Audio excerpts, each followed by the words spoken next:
I never imagined that calling an AC repairman during a 115-degree heat wave would unravel everything I thought I knew about my family. At first, it was just a broken air conditioner, but what was hidden inside that system led to something far darker, something sealed behind a locked attic door for years. When the repairman looked at me and said, "Sir, this isn't just a malfunction. Someone did this on purpose," my blood ran cold. Let me tell you how a faulty AC, a message from a stranger, and 5 heavy padlocks shattered my reality and revealed the monster sleeping just steps away from me. Hey there, we're so glad you're here. Before we dive in, please consider liking this video, subscribing to the channel, and letting us know your location in the comments. It helps us grow this community. Important note, this account features fictionalized aspects intended for entertainment and educational exploration. Any resemblance to actual individuals or settings is unintentional, yet the underlying message carries significant value worth reflecting on. My name is Robert Mitchell, and for 68 years I thought I understood the people closest to me. I believed I could read my wife's smile, sense my children's needs, and trust the man who called me Dad, even though he married into the family. I was wrong about all of it. This story begins in the spring of 2019, though I didn't know it then. My wife Linda and I had just celebrated our 40th anniversary. We'd spent 4 decades building a quiet life together in Phoenix, raising 2 kids, watching them grow, saving for retirement. I'd worked as an insurance executive for 30 years, and Linda taught elementary school until her knees gave out. We had the kind of marriage people call comfortable, which is another way of saying we knew each other's rhythms so well we didn't need to speak to understand. That spring, Linda started complaining about headaches. At first she brushed them off as stress rubbing her temples while we watched the evening news. Then came the fatigue. She'd collapse on the couch after grocery shopping, too exhausted to put away the milk. I urged her to see a doctor. She went through blood work scans, even a neurologist visit. Everything came back normal. The doctors chalked it up to aging, maybe early hypertension. They prescribed rest and a low-sodium diet. Around that same time, our air conditioning broke. In Scottsdale, Arizona, where summer temperatures climb past 115 degrees, a broken AC isn't just inconvenient, it's dangerous. I called a technician, who discovered a refrigerant leak. My son-in-law Dylan, who'd married our daughter Jessica the year before, insisted on handling the repair himself. "I'm an HVAC engineer," he reminded me with a grin.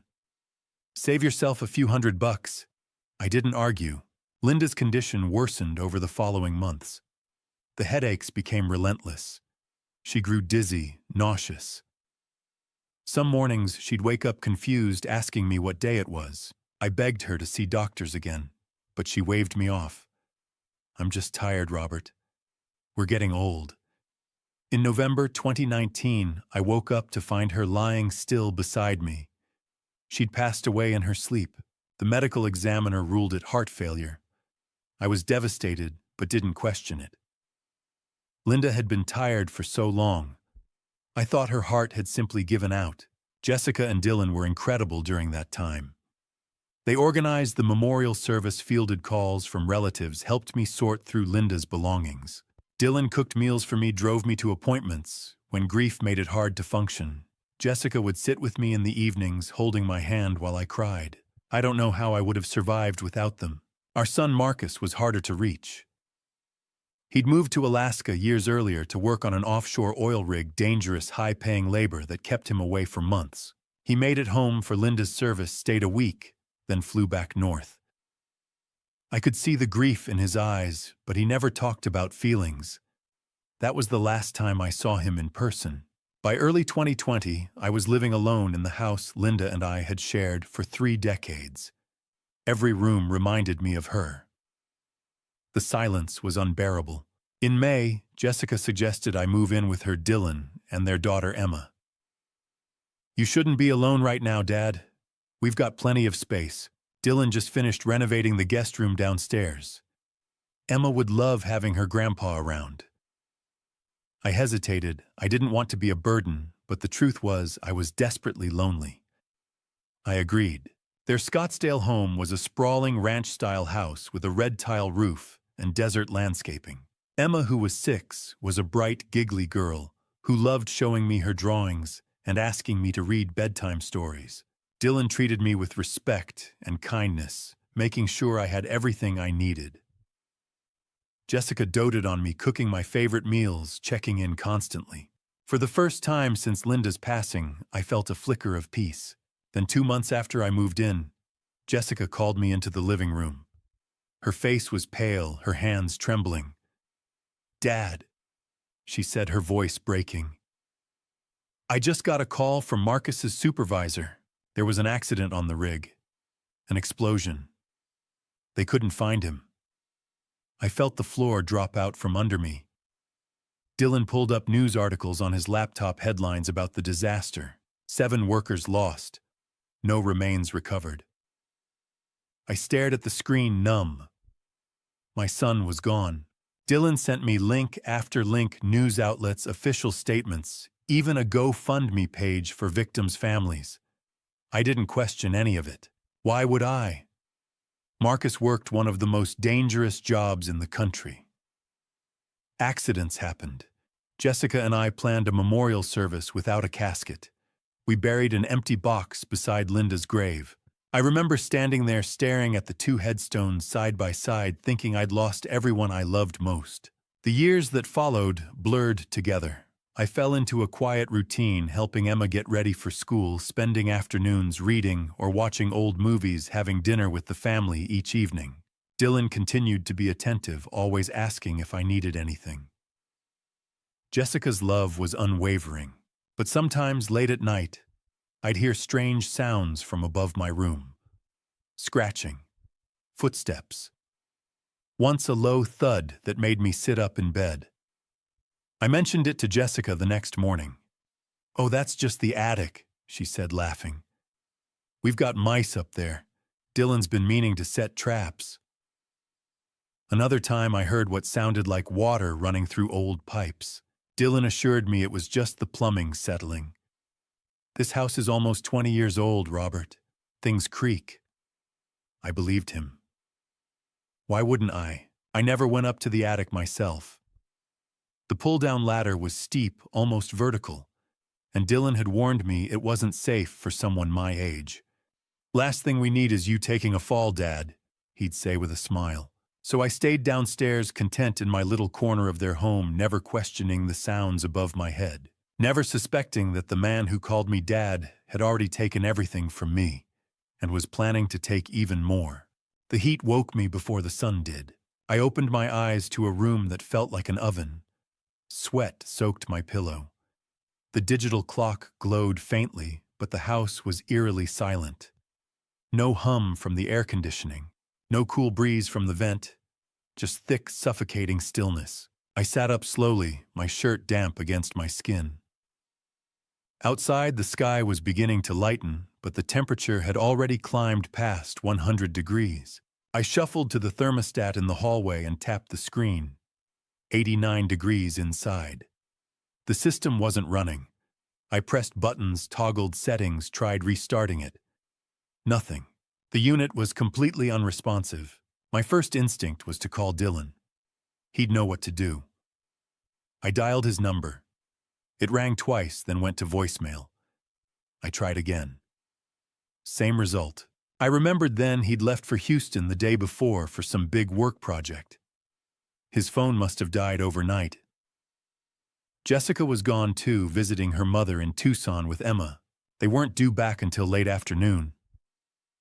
I was alone in a house that was quickly turning into a furnace. By the time the sun fully rose, the temperature inside had reached 94 degrees. I'd opened every window, set up fans, even filled a bucket with ice water to soak my feet in. None of it made a difference. Without air conditioning, the house would become uninhabitable within hours. I had no choice. I needed to call a repair company. I found a local HVAC service online with good reviews and a 24-hour emergency line. The dispatcher assured me someone would arrive within the hour. I hung up feeling a small flicker of relief. Ryan Brennan arrived 45 minutes later in a white van with the company logo painted on the side. He was younger than I expected, maybe late 20s, with sandy brown hair and a tool belt slung low on his hips. He shook my hand firmly. "8 years in the trade," he said. I've seen just about every AC problem you can imagine." I liked him immediately. There was something reassuring about his confidence. He started outside, crouching beside the condenser unit in the backyard. After 15 minutes, he stood and wiped his forehead. "Compressor's fine. No refrigerant leak, no electrical issues. Whatever's wrong, it's not out here." He walked back inside, glancing up at the ceiling. "Your air handler, it's in the attic, right?" I nodded. He grabbed his tool bag flashlight and a small handheld device. "Gas detector," he explained. "Standard safety equipment." He pointed toward the hallway where the pull-down attic stairs were located. "Mind if I head up?" I hesitated.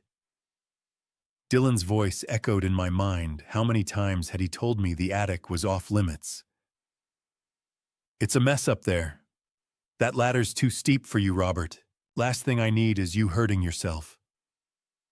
But standing in a house that felt like it might melt around me, Dylan's warnings seemed less important than the unbearable heat. "Go ahead," I said. "Do whatever you need to do." Ryan pulled the cord, and the attic stairs unfolded with a metallic groan. He tested the first step, then climbed up his tool bag slung over one shoulder. I heard his footsteps above me, muffled and uneven. Then after a moment, silence. I stood at the base of the stairs, staring up into the dark opening. Minutes passed. 5. 10. I started to feel uneasy. What could be taking so long? I considered calling up to him, but stopped myself. Maybe the issue was more complicated than he'd anticipated. 15 minutes had nearly passed when my phone vibrated. A text message. From Ryan. I opened it, expecting an update. But the words on the screen made my blood run cold. "Sir, there's a locked door up here, and my gas detector is going off. You need to come see this." I stared at the message, reading it twice. A locked door. In the attic, Dylan had never mentioned a door. He'd told me the attic was just storage boxes, old furniture, HVAC equipment. Nothing about a room, nothing about a lock. And the gas detector. Why would there be gas in the attic? My hands began to shake. I typed back, "What do you mean, a locked door?" The response came immediately. "You need to see this yourself. Please come up." I looked at the narrow ladder, the steep angle. My knees ached just thinking about the climb. But Ryan's message sounded urgent. I took a breath, gripped the sides of the ladder, and started up. July 15th, 2023, 10:47 a.m. The timestamp on Ryan's phone read when he sent me that message. I climbed the attic stairs, and the air hit me first, hot, stale, and oddly metallic. The space was smaller than I'd imagined, the ceiling low, and sloped, illuminated only by Ryan's flashlight. He was standing near the far wall, the gas detector in his hand, emitting a steady, high-pitched beep. When he heard me reach the top, he turned. His face was pale. "Mr. Mitchell," he said quietly, "I need you to tell me what this is." He stepped aside, and I saw it. Behind a stack of cardboard boxes and an old metal shelf hidden from view was a door. A real door with a handle and a frame. And across the front of it, securing it shut, were 5 heavy-duty padlocks. The kind you'd use on a storage unit. The kind meant to keep something or someone locked inside. I felt the floor beneath me tilt. My vision blurred. I reached out and grabbed the nearest beam to steady myself. I don't know," I stammered. "I've never been up here." Dylan said. Ryan interrupted me, his voice calm but tense. "Sir, my detector is picking up carbon monoxide. High levels. Whatever's behind this door, it's not safe." He pointed toward the air handler nearby. "And look at this." I followed his gaze. The metal casing had been tampered with. Fresh scratches marked the seams, and one panel was slightly askew. Ryan knelt and pried it open with a screwdriver. Inside, I could see wires, coils, and ductwork. But what caught my eye was a series of small, deliberate holes drilled into the heat exchanger, the part responsible for warming air in winter. They weren't accidental. They were precise, intentional. "This isn't a malfunction," Ryan said, his voice tight. "Someone sabotaged this. These holes let carbon monoxide leak into your ductwork." He stood and pointed toward the locked door. "And based on the dampers I'm seeing, it looks like most of that gas is being funneled into two places, your bedroom downstairs, and whatever's behind that door." I couldn't speak. My mind was racing. Dylan had worked on this system. Dylan had been up here countless times. Dylan had told me the attic was dangerous. Ryan moved closer to the door and pressed his ear against it. After a moment, he looked back at me, his expression grim. "Mr. Mitchell," he said softly, "there's someone breathing in there." I couldn't move. My legs felt bolted to the attic floor. Ryan's words echoed in my head, someone breathing in there, but my mind refused to accept it. A locked room, in the attic, with 5 industrial padlocks securing the door, and someone inside. Ryan glanced at me, his expression somewhere between concern and urgency. "Mr. Mitchell, do you know who might be in there?" I opened my mouth, but no sound came out. My throat had gone dry. I shook my head slowly. Dylan had never mentioned a room. Jessica had never said anything. For 3 years, I'd lived beneath this attic, heard strange noises, and dismissed them because I'd been told it was nothing. But this wasn't nothing. This was deliberate. This was hidden. Ryan turned back to the door, running his hand along the frame. The wood was newer than the rest of the attic cleaner, less dusty. It had been installed recently, maybe within the past few years. The padlocks hung heavy on their brackets, each one a different brand, as if whoever put them there had gone out of their way to make the door impossible to open quickly. I stepped closer, my pulse hammering in my ears. The metal shelf that had been blocking the entrance had fresh scrape marks on the floor, as if it had been moved and repositioned regularly. The door itself was plain, no window, no peephole, just smooth plywood, painted the same dull beige as the attic walls. If Ryan hadn't moved that shelf, I never would have known it existed. He knelt beside the air handler again, pointing to the damage he'd found earlier. "See these holes?" he said, his voice low and controlled. "This is the heat exchanger. When the furnace runs, it burns natural gas to heat the air. But someone drilled through it, deliberately. That means every time the system runs, carbon monoxide leaks into your ductwork." I stared at the punctured metal, my stomach twisting.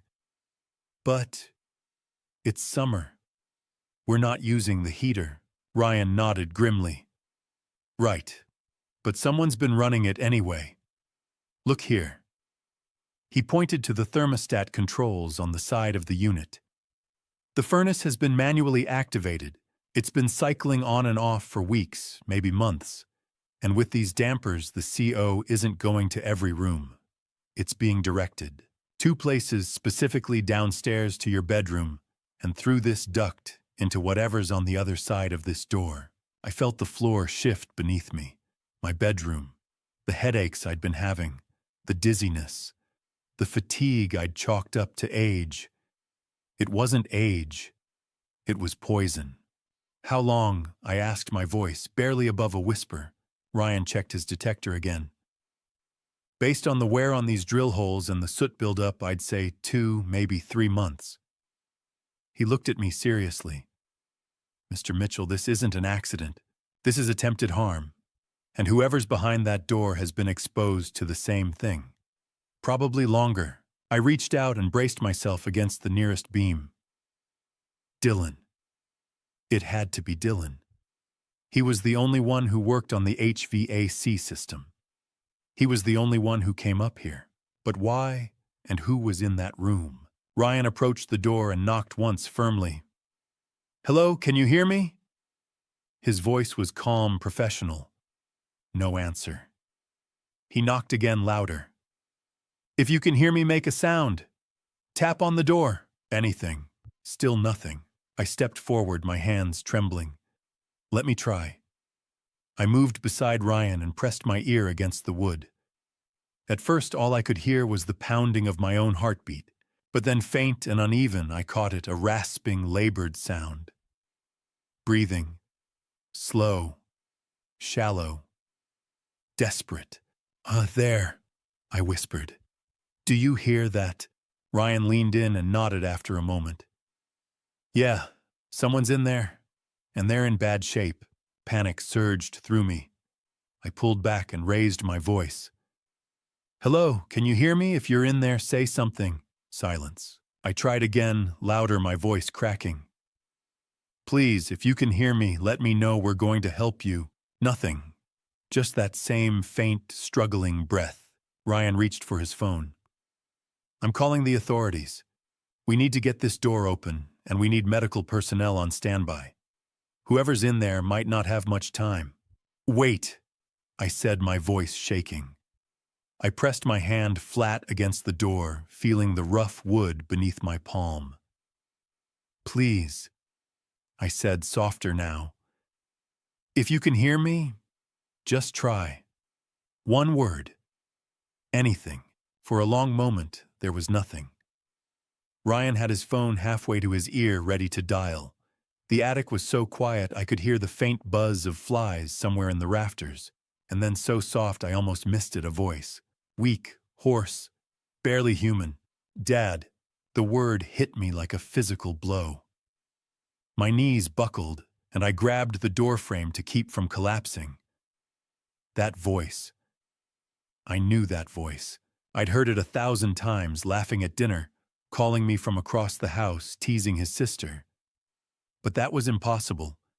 That voice belonged to someone who'd been gone for 3 years, someone I'd buried in an empty grave. "Dad, is that you?" My chest seized. I couldn't breathe, couldn't think. I pressed my forehead against the door, tears streaming down my face. "Marcus," I choked out. "Marcus, is that you?" There was a pause, a cough. And then so faint I barely heard it. "Yeah, it's me." The attic seemed to tilt. My vision blurred. Ryan was saying something beside me, but I couldn't process the words. All I could hear was my son's voice. My son, who I thought had been lost in an explosion 3 years ago. My son who I'd mourned, who I'd cried for, who I'd believed was gone forever. He was here. He'd been here the whole time. Locked behind a door, breathing poison, barely alive, and I'd lived in the same house just 1 floor below, never knowing. My legs gave out. One moment I was standing, the next I was on my knees, gripping the attic floor. The wood was rough under my palms, splinters digging into my skin, but I barely felt it. All I could hear was my son's voice, weak and broken, echoing in my head. Ryan grabbed my shoulder, steadying me. "Mr. Mitchell, breathe. Just breathe." But I couldn't. Marcus was alive. My son, who I'd mourned and said goodbye to, was locked behind a door 15 feet away. And I'd been living here eating breakfast with the man who'd done this. Ryan's voice cut through the fog. "We need to get help. Now." He was already pulling out his phone, but I held up a trembling hand. "Wait," I managed. Let me call Dylan first." I pulled my phone from my pocket, nearly dropping it. My hands were shaking so badly I could barely unlock the screen, but I needed to hear Dylan's voice. I needed him to tell me this was a mistake. I dialed. It rang once, twice, 3 times, then voicemail. His voice calm and professional. "You've reached Dylan Reeves. Leave a message and I'll get back to you." I hung up and called again. Same result. A 3rd time. Nothing. Ryan watched me, his face tight with concern. "He's not answering." I shook my head, feeling something cold settle in my stomach. Dylan always answered, unless he already knew, unless he was avoiding this exact moment. Call your daughter, Ryan said quietly. She needs to know what's happening. I scrolled to Jessica's name and pressed the button. She answered on the second ring. Dad. What's wrong? Her voice sounded normal. Concerned, but not panicked. I forced the words out. Jessica Marcus is alive. Silence. 3 seconds of absolute suffocating silence. When she finally spoke, her voice was shaking. Dad, what are you talking about? Marcus passed away 3 years ago. No. The word burst out of me. He's here, Jessica. He's locked in the attic. There's a door, 5 padlocks, and I heard his voice. He's been here this whole time. Another pause, then quieter, almost a whisper. That's not possible. Ryan found him the repair technician. He found a door and a CO leak, and Marcus is in there. Jessica, what has Dylan done? I heard her breath catch. When she spoke again, her voice was different, tighter, panicked. Dad, listen to me. Don't open that door. Do you hear me? Don't touch it. What? I'm just wait. Wait for Dylan to get home. He'll explain. Don't do anything until he gets back. I stared at the locked door, at the 5 padlocks, at the duct pumping poison into the room where my son was barely breathing. Are you serious right now? Jessica Marcus is dying in there. Dad, please. Her voice cracked, and I realized she was crying. But it wasn't shock or relief. It was fear. Raw, desperate fear. Let Dylan handle this. He'll fix it. Just don't open the door. I'm coming home right now. I'll be there in 2 hours. Just wait for me. Something snapped inside me. You knew. What? Sure, you knew. I repeated, my voice colder than I'd ever heard it. You knew Marcus was in there. No, Dad, you've been lying to me for 3 years. You helped Dylan fake his death. You helped him lock Marcus in that room. You stood next to me at his memorial and cried, and you knew the whole time. Dad, it's not like that. Then what is it like, Jessica? I was yelling now, my voice breaking. Tell me. She was sobbing openly now, her words tumbling out in a rush. Dad, I didn't want this. I didn't know it would go this far. Dylan said it was temporary, that we just needed time, that Marcus was trying to take everything from us. So you locked him in a room and poisoned him. I didn't know about the CO.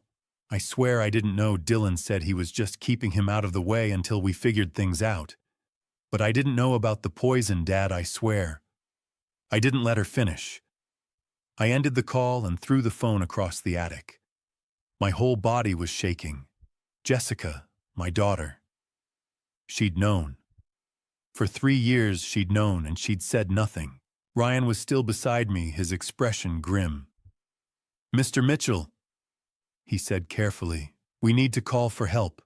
Right now. I nodded. Ryan picked up my phone, checked it still worked, and handed it back. Call 911.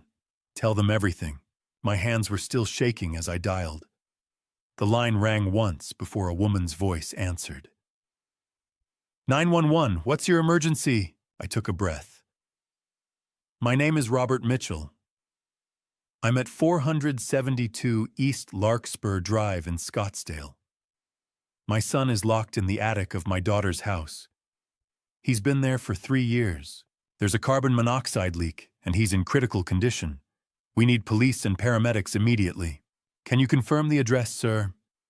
472 East Larkspur Drive, Scottsdale, Arizona. Is your son conscious? I don't know. I spoke to him through the door. He responded, but he sounded very weak. Is the door locked? Yes. There are 5 padlocks on it. We can't get in without cutting them off. I'm dispatching officers and emergency medical services to your location right now. They'll be there within 10 minutes.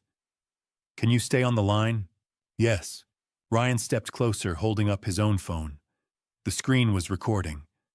I've been documenting everything. The door, the CO levels, the sabotaged system, your call with your daughter. All of it. I looked at him, feeling gratitude I couldn't put into words. This stranger had just become the only person I could trust. "Thank you," I whispered. He nodded. "Your son's going to need every piece of evidence we can give them."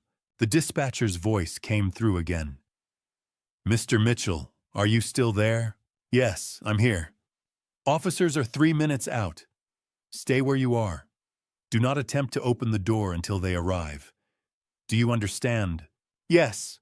But even as I said it, I looked at the door, at the 5 heavy locks, at the duct-feeding poison into the room, at the thin strip of light beneath the frame, and I wanted nothing more than to rip it open with my bare hands. Behind that door my son was waiting, and I'd already made him wait 3 years too long. The sirens reached me first. Distant wails, cutting through the desert morning, growing louder with each passing second. I was still in the attic, still on my knees beside that locked door, the dispatcher's voice, a steady murmur in my ear. Ryan stood with his phone raised, recording. Neither of us spoke. We just waited. 12 minutes after I'd made the call, I heard car doors slamming outside, followed by heavy footsteps on the stairs. The pull-down ladder groaned as someone climbed up. A flashlight beam swept across the attic, and 2 figures emerged. The first was a woman, maybe mid-40s, with dark hair pulled back in a tight bun. She wore the tan uniform of the Scottsdale Police Department. "Mr. Mitchell, I'm Officer Davis. This is Officer Foster. We're going to take it from here, all right?" I nodded, unable to speak. Davis turned to Ryan. "You're the technician who called this in?" "Yes, ma'am." Ryan gestured toward the air handler. "I was here to fix the AC. Found that door hidden behind the shelf. My gas detector picked up elevated carbon monoxide levels. The system's been sabotaged. Someone drilled holes in the heat exchanger and redirected the CO into this room and the bedroom downstairs." I heard breathing on the other side of the door. Davis's expression hardened. She moved to the door, pressing her ear against it, then knocked firmly. "This is the Scottsdale Police Department. If you can hear me make a sound..." Silence. Foster stepped forward, listening. "I hear something. Breathing. Very faint. Whoever's in there isn't in good shape." Davis pulled her radio. "Dispatch, this is Unit 12. We've got a confirmed entrapment situation. Subject is unresponsive but breathing. Requesting paramedics immediately." Foster pulled out massive bolt cutters from his duffel bag and positioned himself in front of the first padlock. He braced the handles against his chest and squeezed. The metal groaned but held. He adjusted his grip and tried again. With a sharp crack, the shackle snapped. One down. The second lock was even larger. Foster bore down with all his weight. After what felt like an eternity, the lock gave way with a metallic snap. 2 down. I watched my hands clenched so tightly my knuckles ached. Every second felt like an hour. Behind that door, Marcus was barely breathing. The third lock took longer. Davis stepped in, taking over. She positioned the jaws, braced her legs, and pulled with everything she had. The lock finally gave. 3 down. By now, the paramedics had arrived. 2 men in dark blue uniforms climbed into the attic carrying medical bags and a collapsible stretcher. One glanced at Ryan's CO detector. "What are the levels?" 40 parts per million when I first checked, Ryan said. The paramedic pulled an oxygen tank from his bag, readying a mask. "We'll need to get him out fast." Davis worked on the 4th lock for nearly 5 minutes before Foster took over. Together, they finally snapped it. 4 down. Foster positioned the cutters around the final padlock, the largest one. He squeezed the handles, his arms shaking. The metal groaned, but didn't break. He tried again, and again. On the 3rd attempt, the lock finally gave way with a sound like a gunshot. 5 down. Davis grabbed the door handle and pulled. The door swung open, and the smell hit me first, stale air, sweat, something else I couldn't name. The room beyond was tiny, maybe 10 feet by 10, with no windows. In the flashlight beams, I saw him, Marcus. At first, I didn't recognize him. The figure on the narrow cot was skeletal, his skin pale and gray, his cheekbones jutting sharply beneath hollow eyes. His hair hung past his shoulders in tangled mats. His clothes hung off his frame like they were 3 sizes too large. He wasn't moving. Then I saw his chest rise and fall in shallow, uneven gasps. The paramedics pushed past me, dropping to their knees beside the cot. The older one pressed 2 fingers to Marcus's neck. Weak. Thready. We need to move fast. He fitted the oxygen mask over Marcus's face. The younger paramedic clipped sensors to Marcus's finger and chest. The screen lit up. Pulse ox is 68. BP's crashing. We need to get him to the hospital now. I stepped into the room, my legs barely holding me. Marcus's eyes flickered toward me. His lips moved, but no sound came out. I dropped to my knees beside the cot, reaching for his hand. His skin was ice cold. Marcus. I whispered, my voice breaking. It's me. It's Dad. You're safe now. His eyes closed, and I felt his hand twitch weakly in mine. The paramedic placed a hand on my shoulder. Sir, we need to move him. Step back, please. I let go as they lifted him onto the stretcher. He looked so small, so fragile. They secured straps across his chest and legs, then carried him toward the attic opening. I followed my legs, shaking, my vision blurred with tears. By the time I reached the ground floor, they were already loading Marcus into the ambulance. I climbed in beside him, gripping the edge of the bench, as the paramedic worked adjusting IV lines, checking monitors. Behind me, I heard Davis's voice.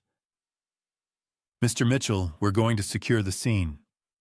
We'll need to speak with you at the hospital, and we'll need to locate your daughter and son-in-law. I looked back at her. Find them, I said, my voice hoarse. Find them both. She nodded. We will. The ambulance doors slammed shut, and we pulled away, sirens wailing. I looked down at Marcus, at the oxygen mask covering his face, at the monitor beeping steadily beside him. I reached for his hand again, holding it gently. I'm here, I whispered. I'm not leaving you again. Before I tell you the truth that shattered what little hope I had left, comment I'm still here, so I know you've stayed with me this far.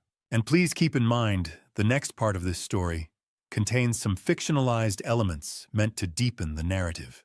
It may not be entirely true to real events. If you'd rather not continue, you can stop the video here. St. Joseph's Hospital rose against the Phoenix skyline like a fortress of glass and steel. They wheeled Marcus in on the stretcher, and I followed, numb and stumbling, as they rushed him through automatic doors and down fluorescent-lit hallways. A nurse stopped me at the ICU threshold. Your family waits here, sir. The doctors will update you as soon as they can. I sank into a plastic chair in the waiting room, my hands still shaking. The clock read just past noon. It felt like days had passed since I'd woken up to the broken air conditioner. Dr. Warren found me 2 hours later. She was a composed woman in her 50s with graying hair and the calm demeanor of someone who'd spent decades delivering difficult news. She sat beside me, a tablet in her hands. Mr. Mitchell, your son is stable. We've run tests, and I need to be honest about what we found. I nodded, bracing myself. His carboxyhemoglobin level, the measure of carbon monoxide in the blood, was 43% when he arrived. Anything above 40 is life-threatening. If you'd found him even a few hours later, we'd be having a very different conversation. She paused. We've started hyperbaric oxygen therapy. He'll need at least 6 hours in the chamber. Will he recover? Her expression softened. Physically, yes, with time. He's lost 62 pounds. He's severely malnourished, dehydrated, and showing muscle atrophy. Beyond that, prolonged oxygen deprivation can cause neurological damage. We won't know the full extent until he's conscious, and we can run cognitive assessments. But your son is a fighter. The fact that he's alive at all is extraordinary. I pressed my palms against my eyes. Can I see him? Once the treatment is complete, yes. 6 hours stretched into an eternity. When the nurse finally led me to his room, the sight of him stopped me in the doorway. He was propped up slightly in the hospital bed, oxygen tubes in his nose, IV lines snaking from both arms. His face was still gaunt, but his eyes were open, and they were focused on me. "Dad," he whispered. I crossed the room and dropped into the chair beside his bed, reaching for his hand. It was warmer now. "I'm here. I'm right here." Tears slipped down his cheeks. "I'm sorry. I'm so sorry." "You have nothing to apologize for. This wasn't your fault." He closed his eyes for a moment, gathering strength. When he spoke again, the words came slowly. "I need to tell you what happened. Before I forget." "Take your time," I said. "I'm not going anywhere." He nodded weakly and began. July 2020. Sarah, my wife, she was pregnant. 8 months. The doctors said there were complications. She needed an emergency procedure, but our insurance wouldn't cover it. We needed $10,000. I flew out here. I didn't call ahead because I thought maybe if you saw me in person, you'd understand how serious it was. His breath hitched.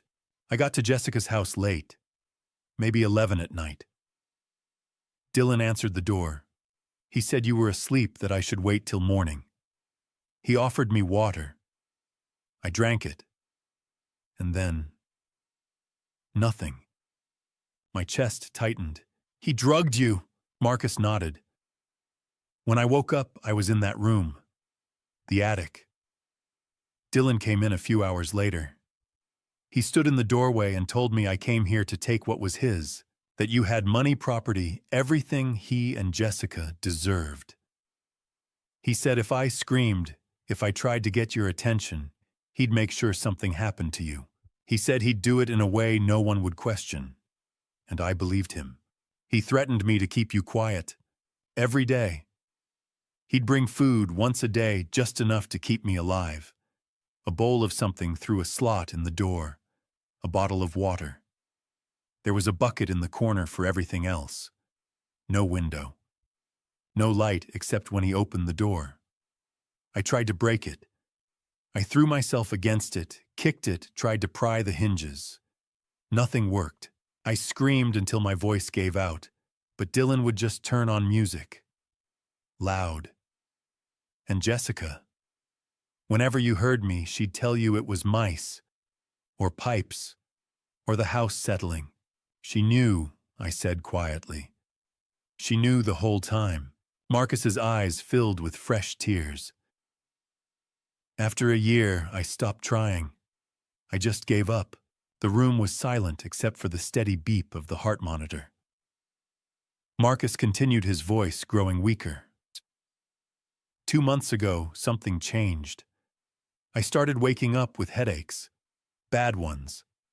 I felt dizzy all the time, nauseous. My chest hurt.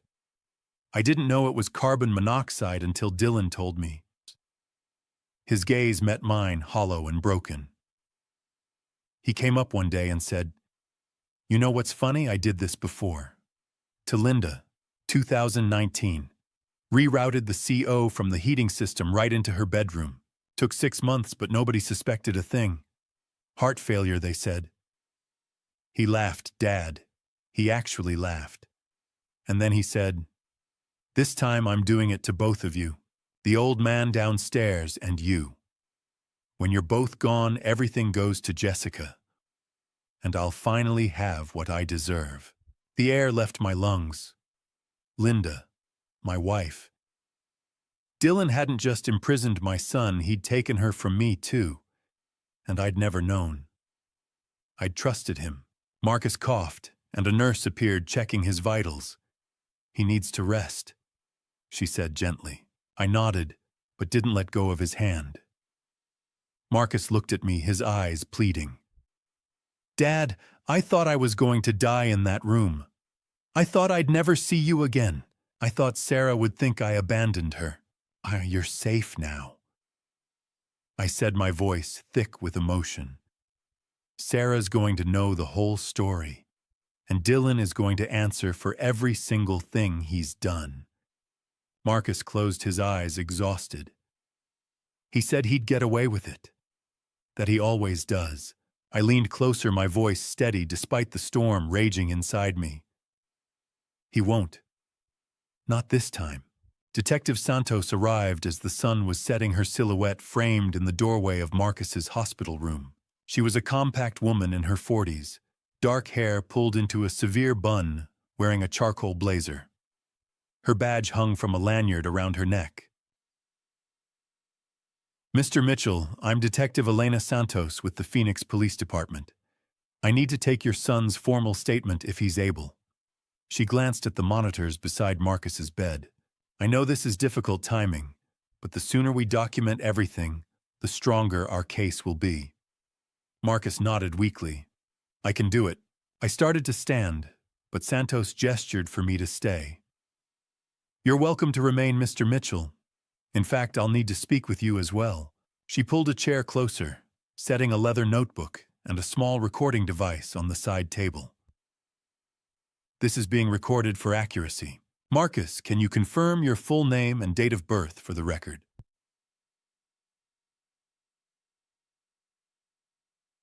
"Marcus James Mitchell, April 12, 1988. And can you confirm that Dylan Reeves held you against your will from July 2020 until today, July 15, 2023? "Yes." Santos asked questions precise, methodical, and Marcus answered as best he could, his voice hoarse and faltering. When she finally closed her notebook, she turned to me. "Mr. Mitchell, I need to walk you through what we've found at the house. Our forensics team has been there since this morning." She pulled a tablet from her bag and swiped the screen. First, we found Dylan Reeves's laptop in a home office. It contained files that are troubling." She turned the screen toward me. I saw a screenshot of a website that looked almost identical to a major news outlet, but the headline made my stomach drop. "7 workers lost in offshore rig explosion, Alaska." The article described a disaster at an oil platform. Marcus's name was among the victims. "This is a fabricated website," Santos said quietly. "If you look at the URL here, it's not the real site. It's cnnnews.info, not cnn.com. Dylan created at least 3 of these fake pages mimicking different outlets, all reporting the same fictional incident. He sent the links to your email in July 2020. I stared at the screen, my hands trembling. I remembered clicking those links. I remembered reading the articles and collapsing into tears. I'd believed every word. He made them himself. Yes. We found the web design software on his computer, along with drafts of the articles. He spent weeks perfecting them. I couldn't speak. I'd mourned my son because of lies Dylan had crafted on a laptop, Santos continued. We also documented the HVAC system in the attic. The technician Ryan Brennan was right. Someone deliberately sabotaged the furnace. Holes were drilled into the heat exchanger, and the dampers were adjusted to funnel carbon monoxide into 2 specific areas, your bedroom and the locked room where Marcus was held. She showed me another photo. This wasn't an accident. This was attempted harm. I felt a wave of nausea. How long was it running? Based on the wear patterns and the furnace logs, it started in early May. It's been cycling on and off for the past 2.5 months. Santos's gaze sharpened. "Mr. Mitchell, did you experience any symptoms during that time? Headaches, dizziness, fatigue?" I nodded slowly. "All of those. I thought it was just I'm 68. I thought I was getting old." "You weren't getting old. You were being poisoned." Her voice was blunt. "Mr. Brennan's quick thinking saved your life. If you'd gone another week without calling for repairs, you and Marcus wouldn't have made it." I closed my eyes, the weight of that truth pressing down on me. "There's one more thing," Santos said. "We need to discuss your daughter." I opened my eyes. "Jessica." We arrested her this afternoon at Tucson International Airport. She was attempting to board a flight to Los Angeles. Santos watched me carefully. Based on the recording, Mr. Brennan provided the phone call you made to her this morning. We had probable cause to detain her. She's currently being held at the Pima County Jail awaiting transfer to Phoenix for questioning. She was trying to leave, I said more to myself than to Santos. It appears so. Whether she was fleeing or simply planning to return later, we don't know yet. But given her statements on that call, telling you not to open the door, insisting you wait for Dylan, she's at minimum an accessory to false imprisonment. I looked down at my hands, still shaking. She knew. She knew Marcus was up there, and she lied to me for 3 years. Santos didn't soften her tone. Yes, sir, she did. The room was silent, except for the rhythmic beep of Marcus's heart monitor. Santos stood tucking her tablet back into her bag. We'll continue processing the evidence. Dylan Reeves is currently in Houston, but we've issued a warrant for his arrest. U.S. Marshals are coordinating with local authorities. We'll have him in custody soon. I'm good, I said, my voice flat. Santos hesitated at the door.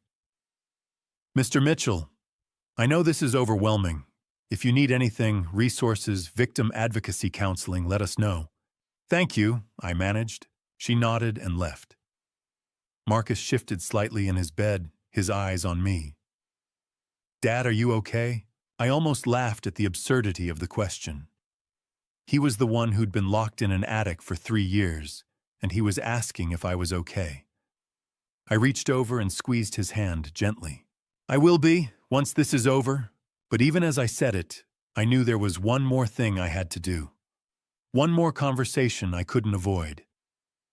I looked at Marcus. I need to see Jessica. He didn't argue. He just nodded, his face pale and tired. I understand. I stood my legs unsteady and walked to the door. I found Santos in the hallway speaking with another officer. She turned as I approached. Detective, I need to see my daughter. Can you arrange that? Santos studied me for a long moment. Finally, she nodded. I'll make it happen. But Mr. Mitchell, be prepared. She's not in a good state, and whatever she says to you, it might not be what you want to hear. I know, I said, but I need to hear it anyway. 2 days after Marcus woke up, I found myself standing outside the Phoenix Police Department headquarters, staring at the glass doors as if they might swallow me whole. I'd driven here alone, refusing Santos's offer to have an officer pick me up.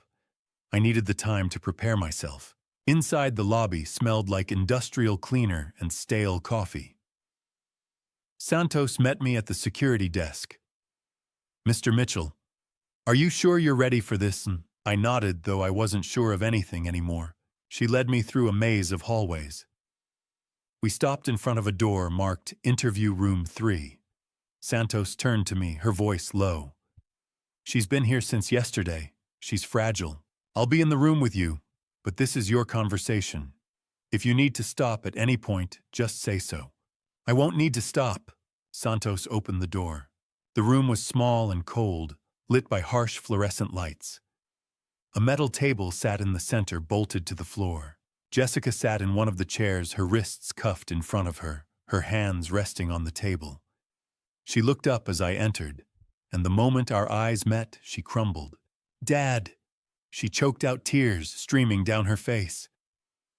Dad, I'm so sorry. I'm so sorry. I sat down across from her. Santos took a position near the door, watching. I didn't say anything. I just looked at Jessica. Her hair was tangled, her eyes red and swollen, her face pale and drawn. She looked like she hadn't slept in days. Dad, please, she whispered. Say something. I leaned back in my chair, keeping my tone flat. Did you know Marcus was locked in the attic for 3 years? She flinched. Her gaze dropped to the table. Yes, she whispered. I knew, and you said nothing. I couldn't. You couldn't. I cut her off, my voice rising. You couldn't pick up a phone, couldn't tell me, couldn't call the authorities. Dad, you don't understand. Then make me understand, Jessica. I leaned forward. Explain to me how you let your brother rot in a locked room while you lived downstairs and lied to my face every single day. She sobbed, her shoulders shaking. Dylan said it was temporary.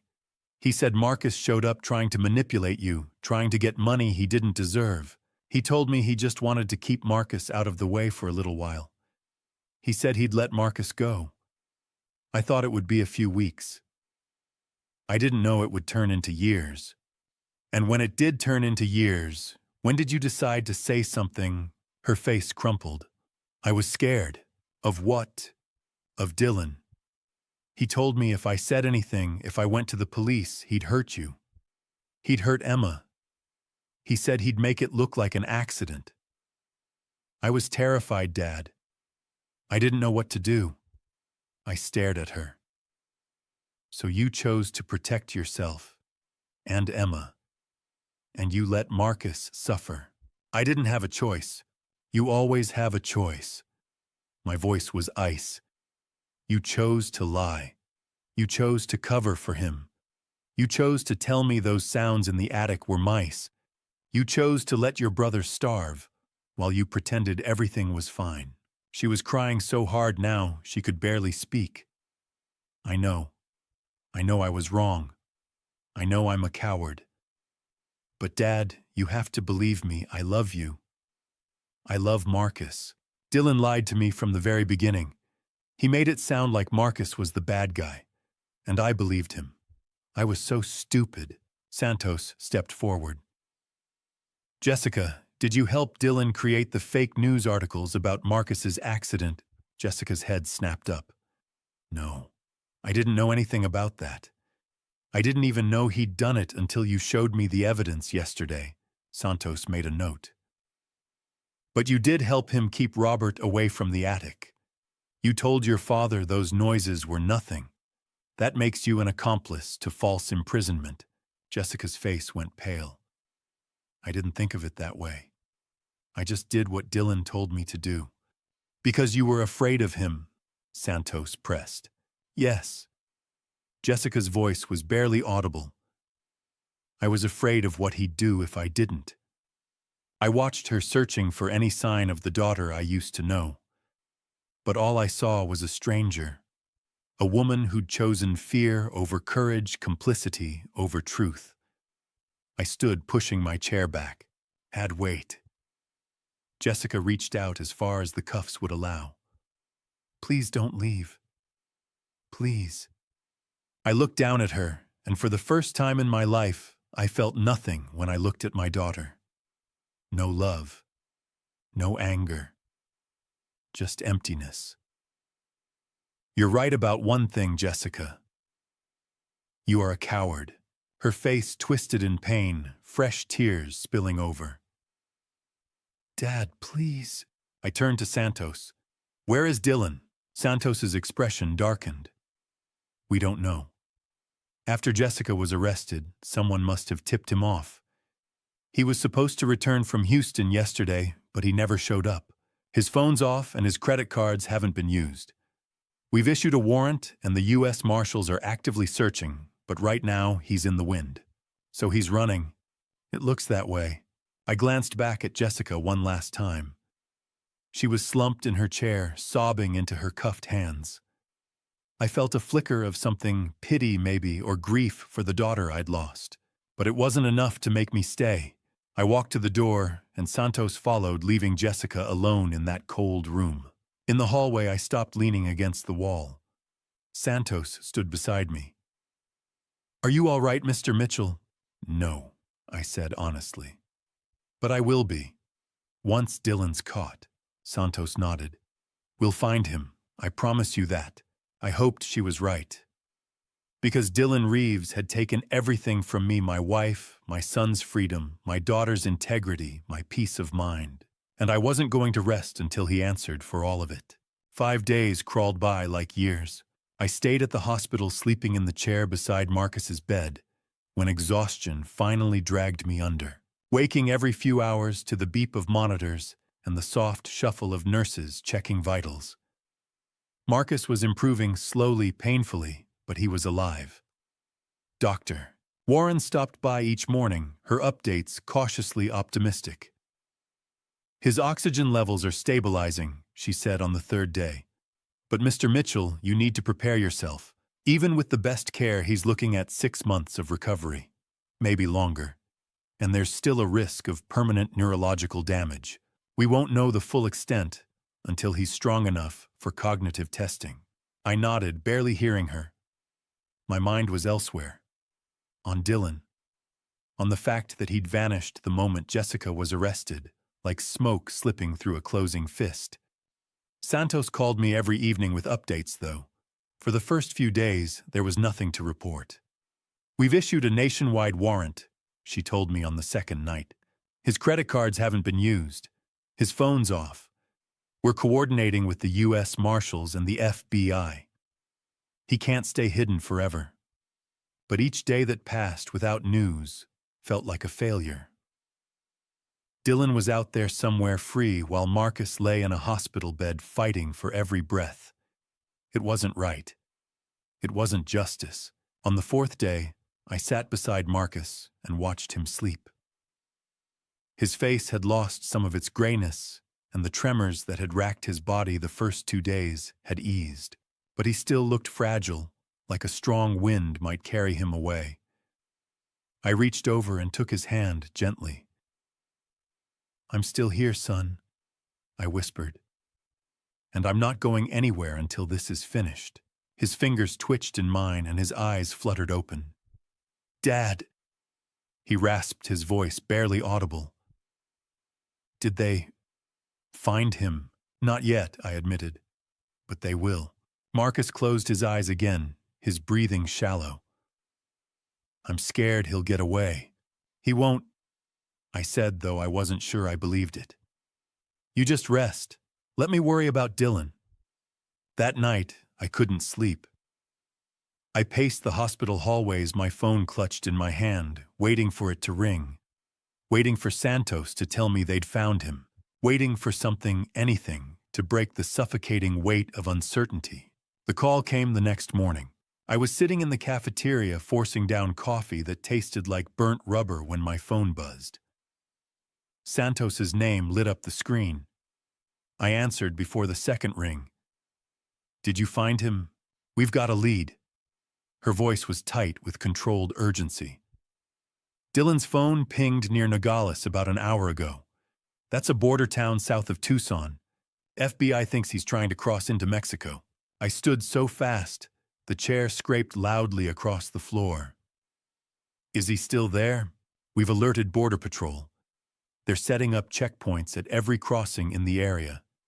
If he tries to go through, they'll stop him." U.S.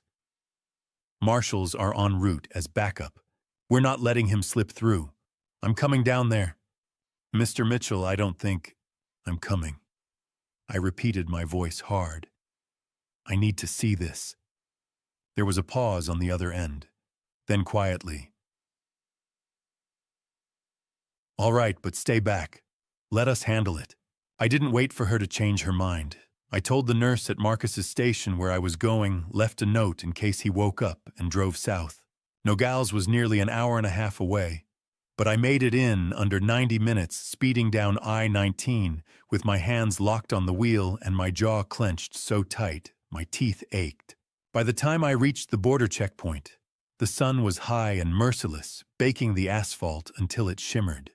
The area was swarming with law enforcement, Border Patrol SUVs, unmarked FBI vehicles, and Santos, standing near a cluster of agents, her arms crossed as she spoke into a radio. She saw me pull up and walked over, her expression unreadable. "He's in custody," she said before I could ask. "Border Patrol stopped him 20 minutes ago at the pedestrian crossing. He was trying to walk into Mexico using a fake ID." I let out a breath I didn't know I'd been holding. "Where is he?" Santos nodded toward a holding area near the checkpoint, a small fenced enclosure where a figure sat on a bench, wrists cuffed behind his back. Even from a distance, I recognized him. Dylan. His head was bowed, his shoulders slumped, but it was him. "Can I talk to him?" I asked. No.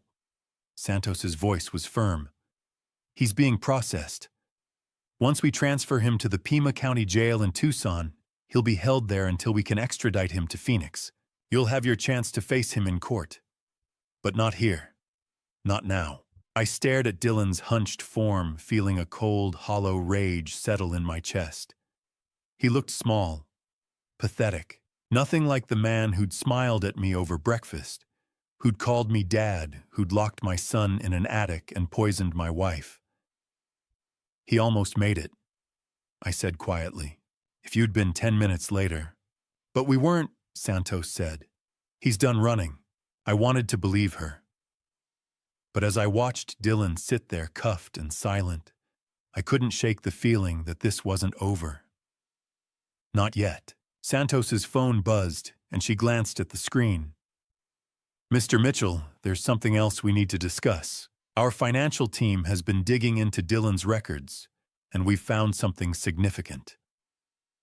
Can we talk back at the station? I tore my gaze away from Dylan. What did you find? She hesitated, then said, a very large amount of debt. The kind that gives someone a powerful motive for what he did.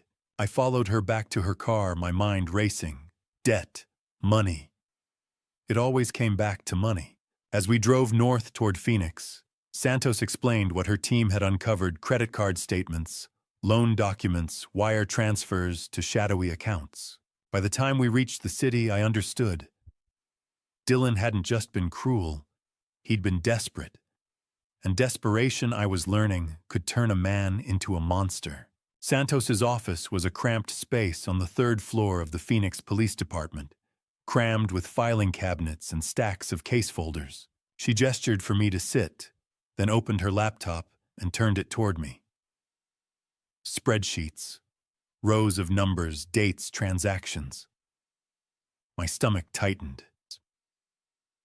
Mr. Mitchell, I want to walk you through what we found when we dug into Dylan Reeves's financial history. She clicked through several tabs.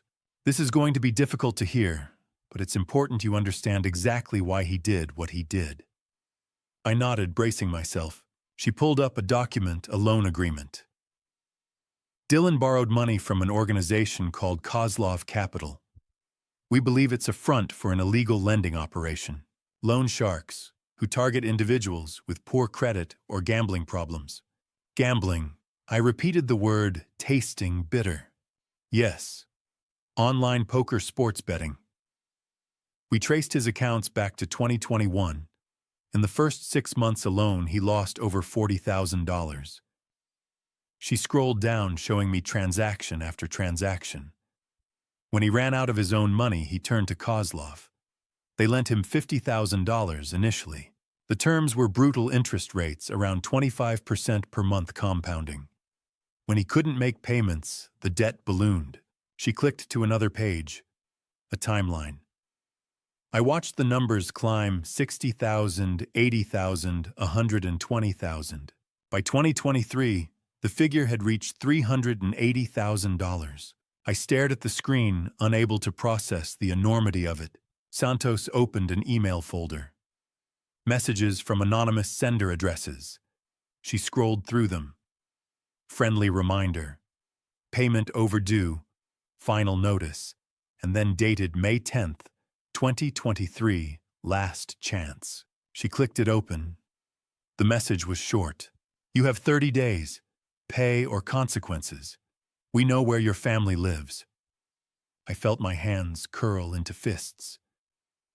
They threatened Jessica, Emma, yes, and Dylan panicked. Santos pulled up a calendar marking dates with red highlights. May 2023, the same month he received this threat, is when the furnace in your daughter's attic was sabotaged. The carbon monoxide poisoning began exactly 2 weeks after this email. The pieces clicked into place. He needed money fast, and the only way to get it was... Your estate, Santos finished. We estimate your total assets at around $8 million. Under Arizona law, if you passed away without a will, Your estate would be divided among your surviving children. Marcus was supposed to be gone. That left Jessica as the sole heir, and Dylan controlled Jessica. Santos nodded. We found joint bank accounts, credit cards in both their names. If you had passed away, Jessica would have inherited everything, and Dylan would have had access to it. I leaned back, feeling the weight settle over me like a suffocating blanket. So when Marcus showed up in July 2020, Dylan saw him as a threat. If Marcus was alive, the inheritance would be split 50-50. Dylan couldn't risk that, so he imprisoned him. She pulled up another document. So initially we think Dylan planned to keep Marcus locked up until you passed away naturally. Once you were gone and Jessica inherited, Dylan could have dealt with Marcus however he wanted. But he didn't wait. I said, my voice hollow. No, because in May 2023, Kozlov gave him a deadline. 30 days. Dylan couldn't wait for you to pass away on your own. He needed the money immediately. So he escalated. He started poisoning you both slowly enough that it wouldn't raise immediate suspicion, but fast enough that he hoped you'd both be gone within weeks. I pressed my palms against my eyes. Linda's headaches. Marcus's 3 years of hell. My own dizziness, the fatigue I'd blamed on age. All of it deliberate. All of it calculated. He was going to end us both. For money. For money, and to save himself from Kozlov. Santos closed the laptop. Mr. Mitchell Dylan Reeves is a man who was in over his head. But that doesn't excuse what he did. It explains it. And it gives us a clear motive for prosecution. I looked up at her. What happens to Dylan now?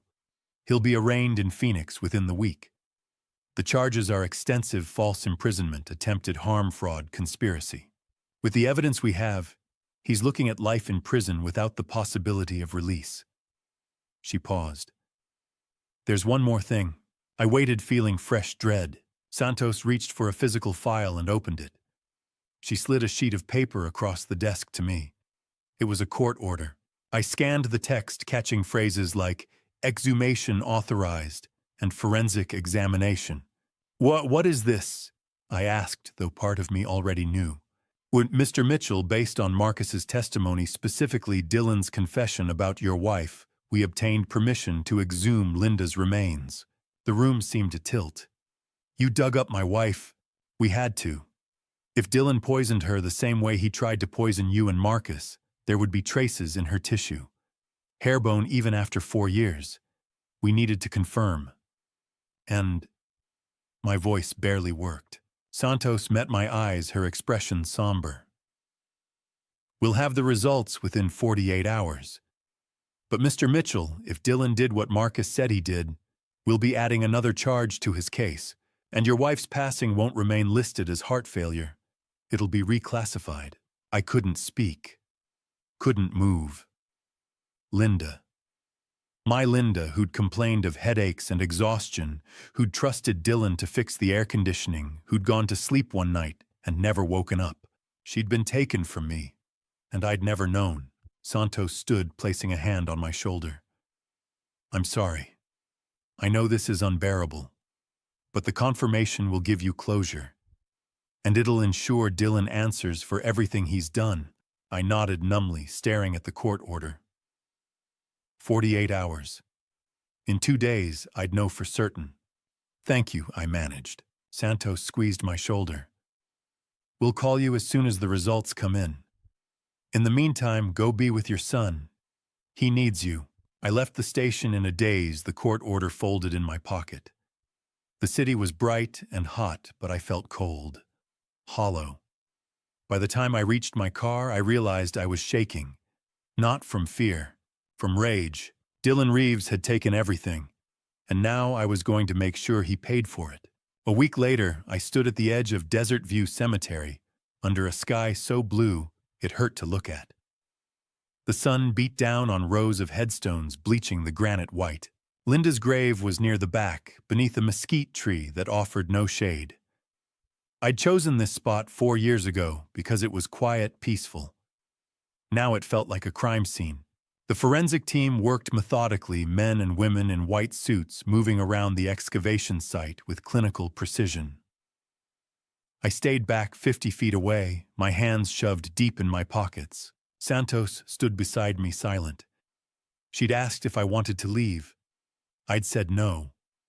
I owed Linda this. I owed her my presence even now. It didn't take long.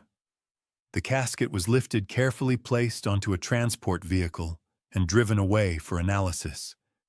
I didn't see her. Didn't want to. The Linda I wanted to remember was the woman who laughed at bad jokes, who planted tomatoes in our backyard every spring, who held my hand during movies. 2 days later, I was sitting in the chair beside Marcus's bed, watching the sun set through the window when my phone buzzed. Santos's name appeared on the screen.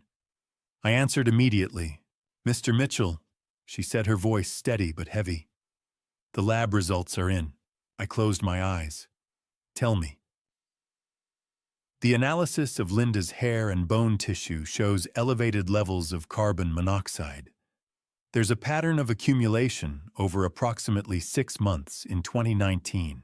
The levels are consistent with chronic low-dose exposure, exactly what we found in your case and Marcus's. She paused. "Mr. Mitchell, your wife was poisoned. Slowly, deliberately. Over the course of half a year, I felt my legs go weak, and I gripped the armrest of the chair. Marcus's eyes were on me, wide and worried. How?" I managed. "Chalkitikiai? We believe Dylan sabotaged the HVAC system in your home back in 2019, before you moved in with him and Jessica. He drilled holes in the heat exchanger and redirected CO into Linda's bedroom. It would have been nearly undetectable, just enough to cause symptoms like headaches and fatigue. Over time, the exposure weakened her, and one night the levels peaked. She passed away in her sleep.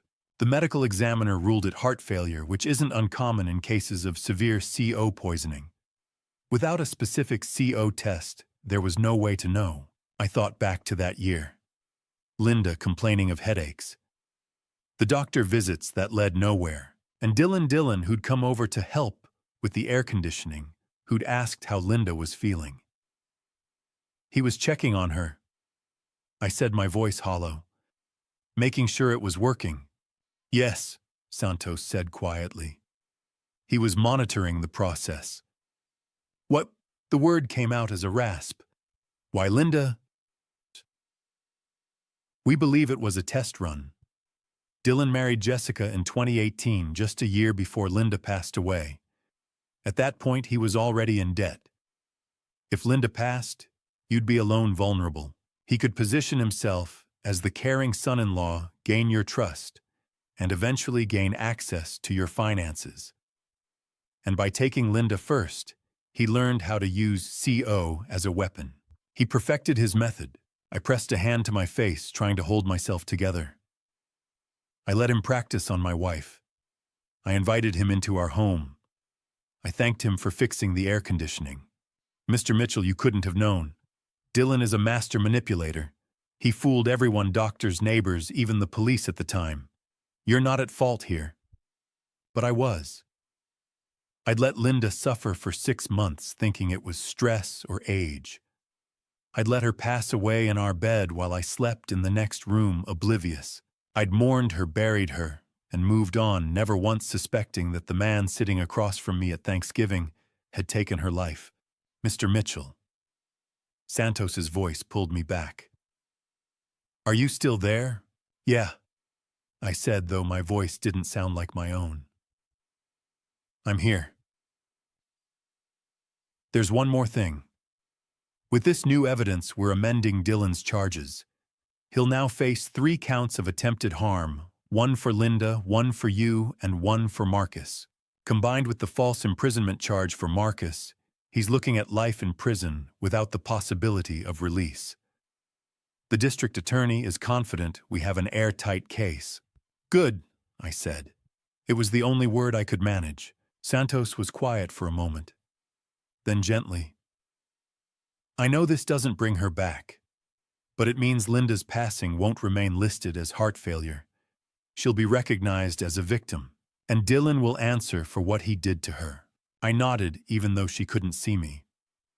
Thank you. Take care of yourself, Mr. Mitchell, and take care of your son. I ended the call and sat there staring at the phone.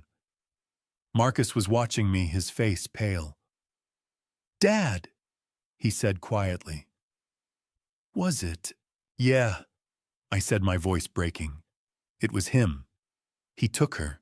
Marcus's eyes filled with tears, and he looked away, his hands trembling. I'm sorry, Dad. I'm so sorry. It's not your fault, I said. But they felt hollow. Because someone was at fault, and that someone was locked in a cell waiting for trial. I stood and walked to the window, looking out at the city lights beginning to flicker on in the dusk. Somewhere out there, Dylan Reeves was sitting in a jail cell, probably thinking he could talk his way out of this. But he couldn't. Not this time. Linda was gone. But her memory wouldn't be buried under lies anymore, and Dylan would spend the rest of his life paying for what he'd done. I made myself a promise standing there in that hospital room. I'd see this through. I'd sit in that courtroom, look Dylan in the eye, and watch him lose everything. For Linda, for Marcus, for all of us. The call came on a Tuesday morning, a week after Dylan's arrest. I was making coffee in the small kitchenette of the extended stay hotel where I'd been living. I couldn't bring myself to go back to Jessica and Dylan's house. My phone buzzed on the counter. Unknown number. I almost didn't answer, but something made me pick up. Mr. Mitchell. The voice was male, calm, with a faint accent I couldn't place. Your son-in-law owes us $380,000. I froze, the coffee pot still in my hand. Who is this? That doesn't matter. What matters is that Dylan Reeves cannot pay his debt. He's in custody, and his assets are frozen. Which means the debt transfers to his family. To you. I don't owe you anything. I said, my voice sharper than I intended. You will. You have 7 days to arrange payment.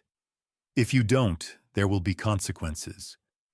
We know where you are, Mr. Mitchell. We know where your son is. There was a pause.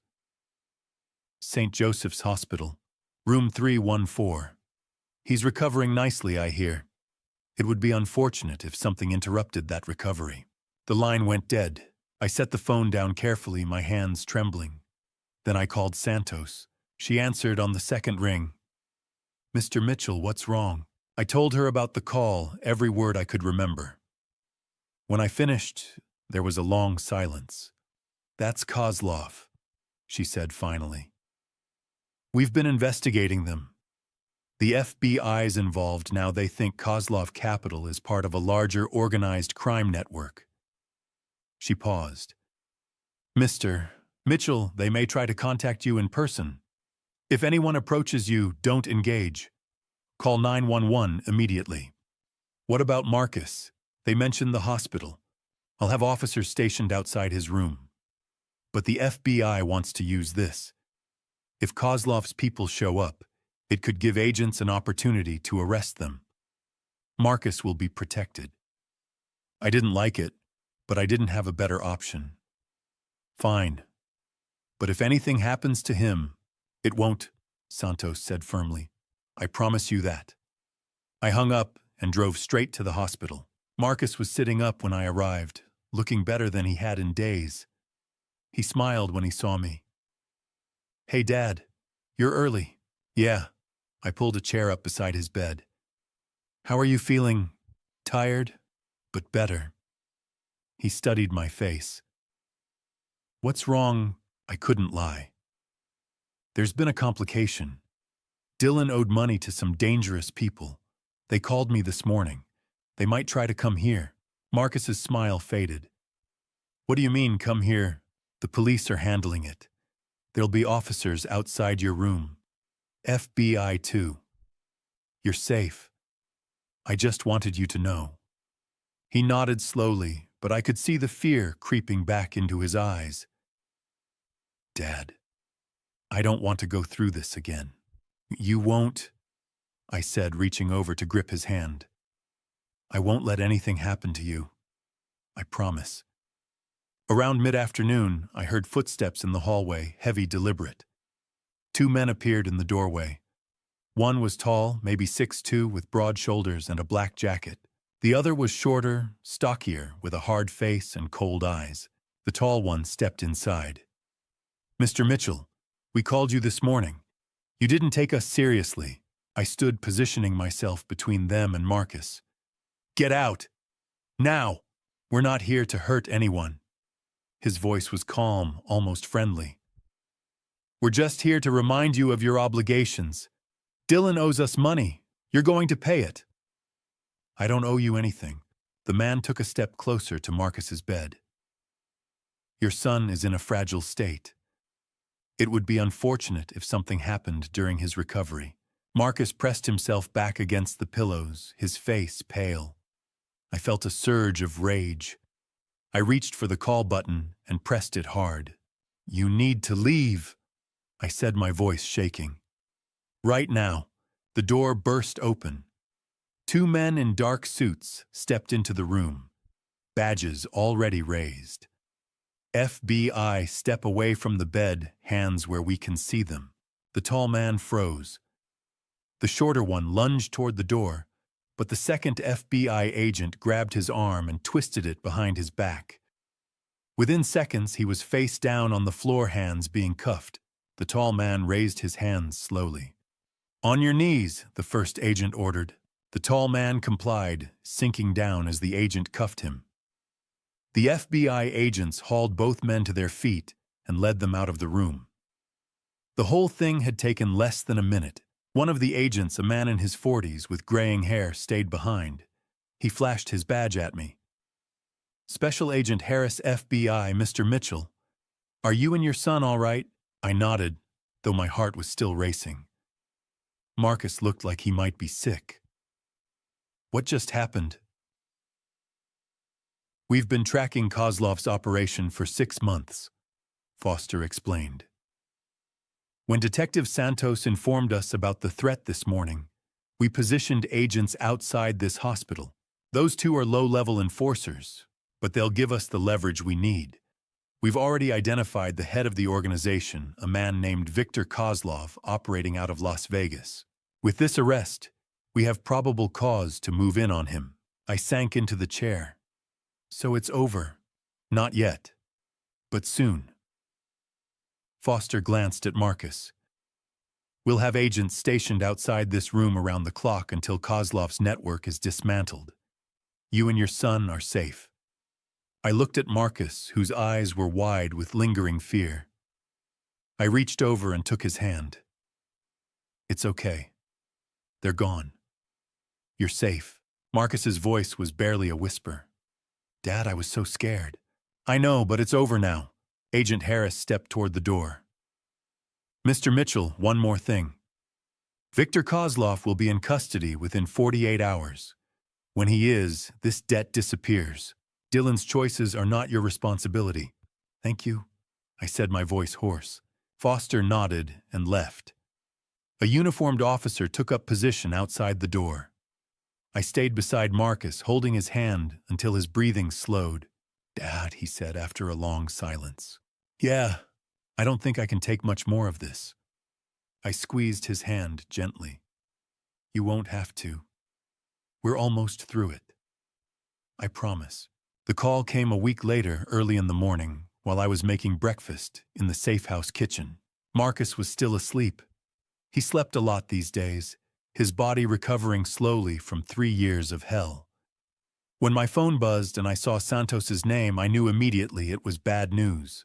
"Mr. Mitchell," she said, her voice tight. "Dylan escaped." I set down the spatula, my hand suddenly unsteady. "What do you mean escaped?" "This morning during transport from Pima County Jail to Phoenix. He was being moved for his arraignment. The van was on I-10 when a semi-truck rear-ended it. Hard enough to cause a pileup. In the chaos, officers securing the scene, paramedics arriving, Dylan slipped away. He was still cuffed, but we found the cuffs cut about a quarter-mile down the road. Someone had tools waiting. I pressed my hand to the counter. How is that possible? You said he'd be transferred safely. We believe it was orchestrated, Santos said, frustration in her voice.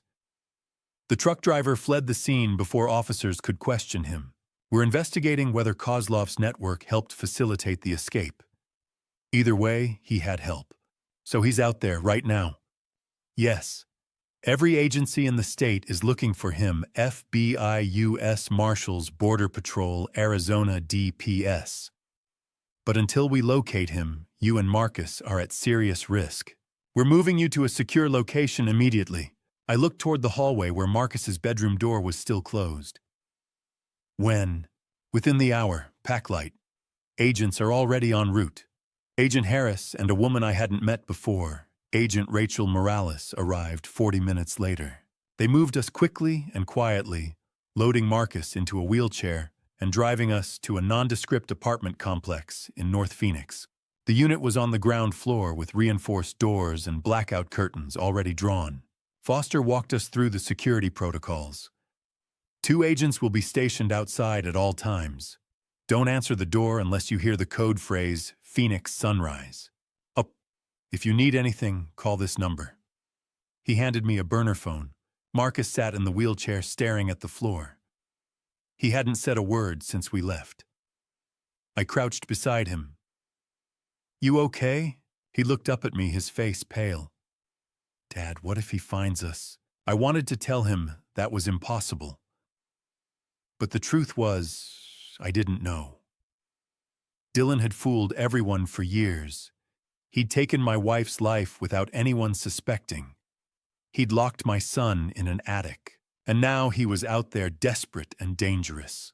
He won't, I said, my voice more confident than I felt. The FBI knows what they're doing. We're safe here.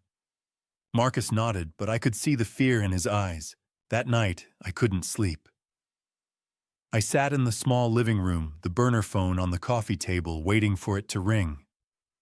Waiting for Santos to call and tell me they'd found him. But the call didn't come. 2 days passed. Marcus improved slightly. He could walk short distances now without the wheelchair.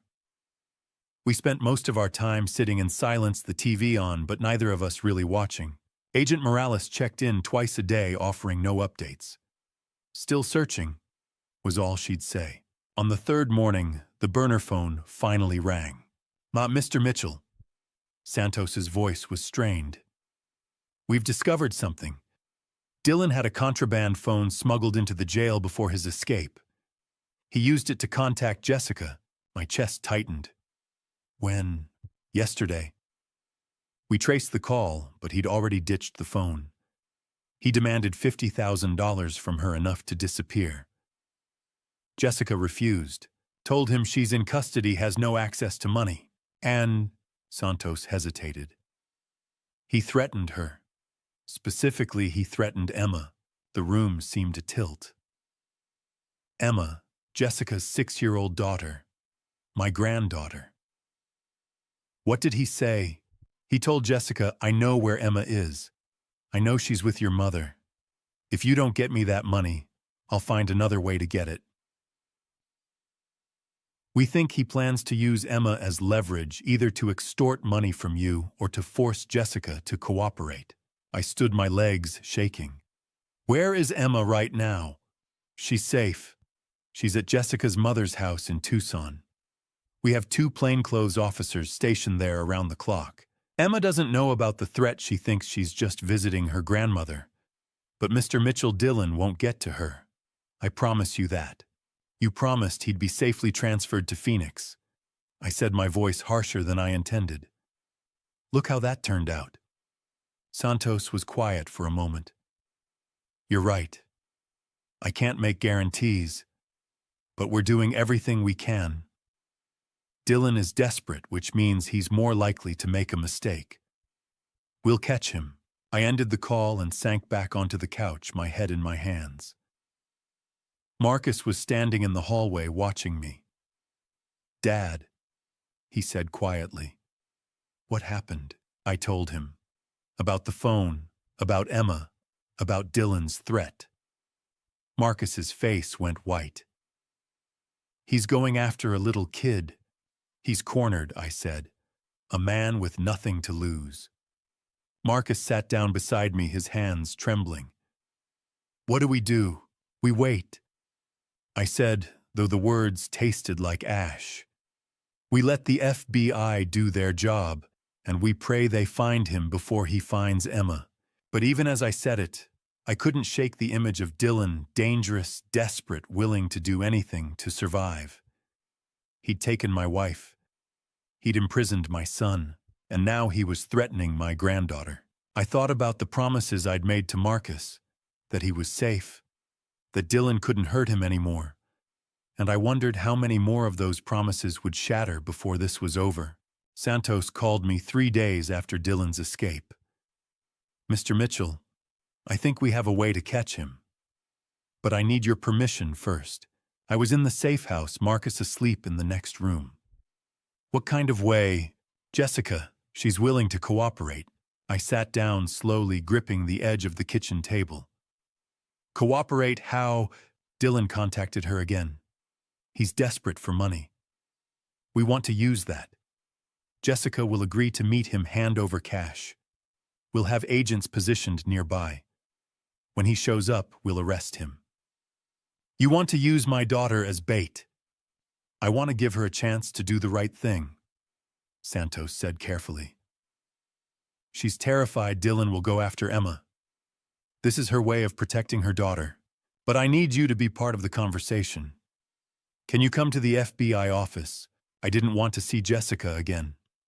The last time I'd sat across from her, I'd walked away feeling nothing but emptiness. But if this plan could end Dylan's threat, I had to try. I'll be there in an hour." The FBI Phoenix field office was a sterile building downtown, all glass and concrete. Santos met me in the lobby and led me through security checkpoints to a conference room on the 3rd floor. Jessica was already there, sitting at a long table, her hands cuffed in front of her. She looked thinner than I remembered, her face pale and drawn. When she saw me, tears welled in her eyes. "Dad," she whispered. "Thank you for coming." I sat down across from her, keeping my expression neutral. Agent Harris stood near the door, arms crossed, watching. Santos took the seat beside me. "Jessica's agreed to help us apprehend Dylan," Santos began. "Here's the plan. Dylan contacted her 2 days ago demanding $50,000. Jessica will send him a message agreeing to meet. She'll bring a briefcase with marked bills. When Dylan shows up to collect, our agents will move in." "Where?" I asked. "A public location. Starbucks on Mill Avenue in Tempe. Busy area, lots of foot traffic. Dylan won't be able to escape, and there'll be witnesses if anything goes wrong." What if he suspects a trap?" Foster spoke up. "We've prepared for that. Jessica will wear a wire, a hidden microphone. We'll have agents positioned inside the coffee shop and on the street, all undercover. Dylan won't know we're there until it's too late." I looked at Jessica. "Why are you doing this?" "Because I can't let him hurt Emma," she said, her voice breaking. "I know I've done terrible things, Dad. I know I helped him. But Emma's innocent. If there's even a chance Dylan would go after her, I have to stop him." I studied her face, searching for any sign of deception. All I saw was fear. "If this goes wrong..." "It won't," Foster said firmly. "We've run operations like this dozens of times. Dylan's desperate. He'll take the bait." I nodded slowly. "What do you need from me?" "Your consent," Santos said. "Jessica's cooperating, but you're the primary victim here. If you don't want this to happen, we'll find another way." I looked at Jessica again. She was crying quietly, her cuffed hands folded in her lap. I thought about Linda, about Marcus, about Emma, who deserved a life free from Dylan's shadow. "Do it," I said. "Catch him." 2 days later, I sat in the back of an FBI surveillance van parked 2 blocks from the Starbucks on Mill Avenue. The van's interior was cramped, filled with monitors displaying video feeds from multiple angles. Body cameras on undercover agents, security cameras inside the coffee shop. A fixed camera aimed at the outdoor patio. Foster sat beside me wearing a headset, coordinating with his team via radio. Agent Morales was inside the coffee shop, posing as a customer. Jessica had arrived 15 minutes early, sitting at a corner table on the patio. She wore jeans and a plain white blouse, a thin wire hidden beneath the fabric. A black briefcase sat on the table in front of her. She looked calm, but I could see her hands trembling when she picked up her coffee cup. "She's doing fine," Foster said, noticing my concern. "The wire's working perfectly.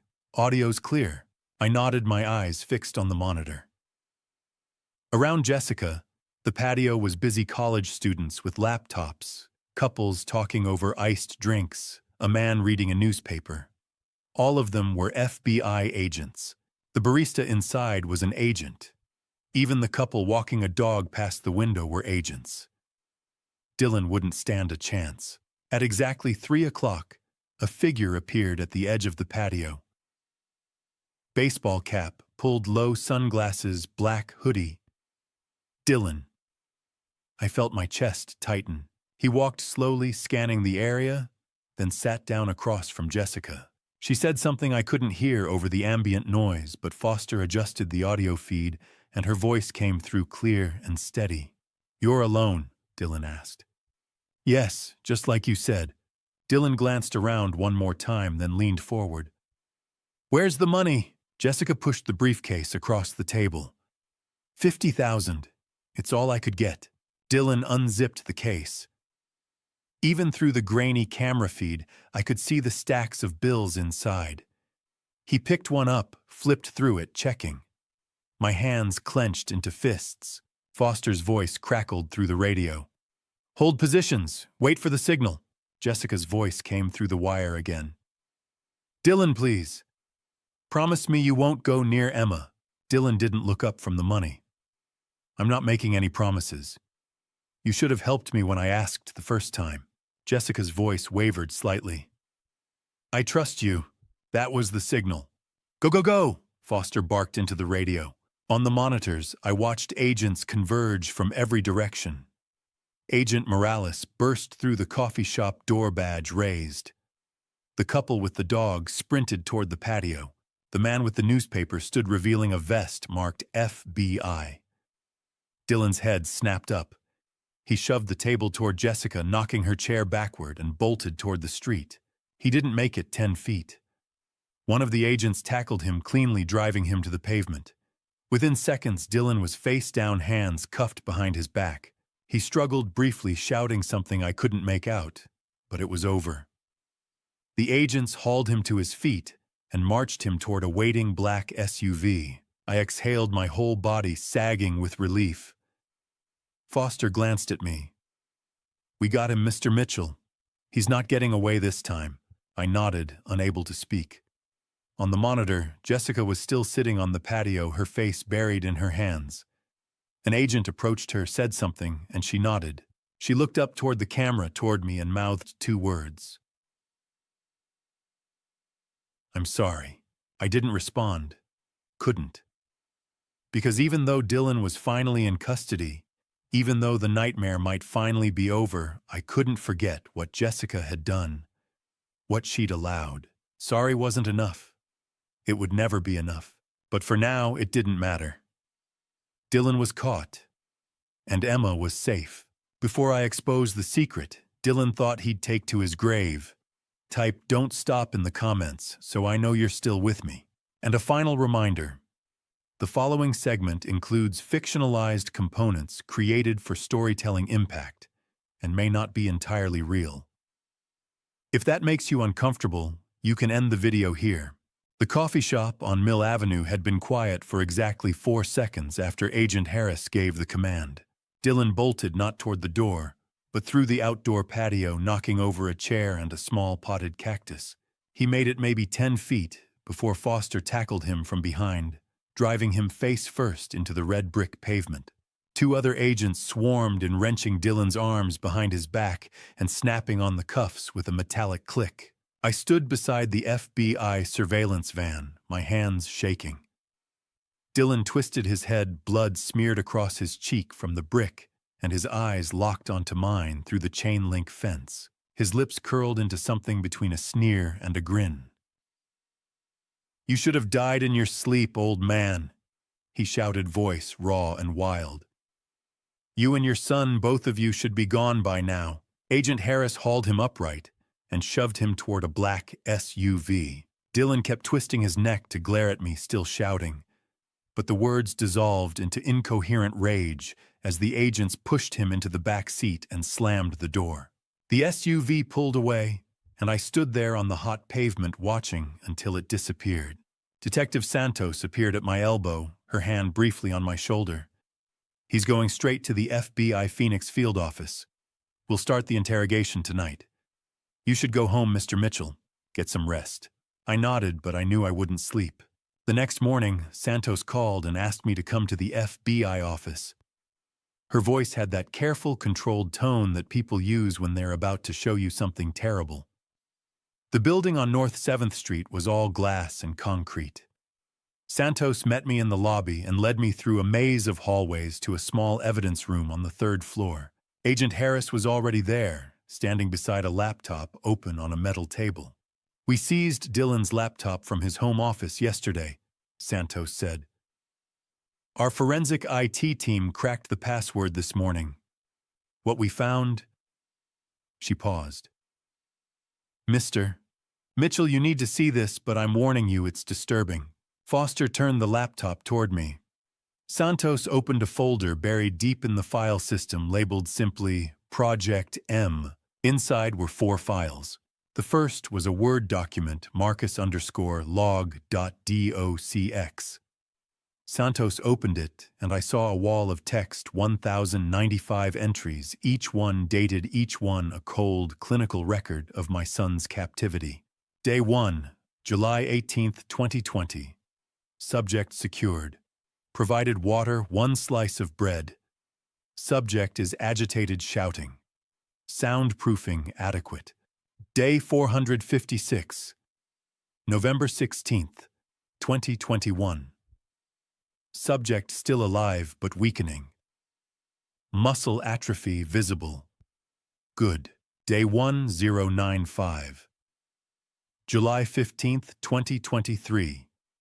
Subject unresponsive most of day. CO exposure accelerating. RM also showing symptoms. Timeline on track. I couldn't read anymore. My vision blurred. "He documented everything," Santos said softly.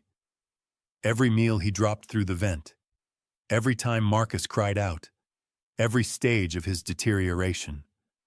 Foster clicked on the second file, attic_cam_footage.mp4. A grainy video filled the screen. The timestamp read, August 12th, 2021, 11:47 p.m. Marcus was sitting on the floor in the corner, his face gaunt and hollow. He wasn't moving, just staring at the door.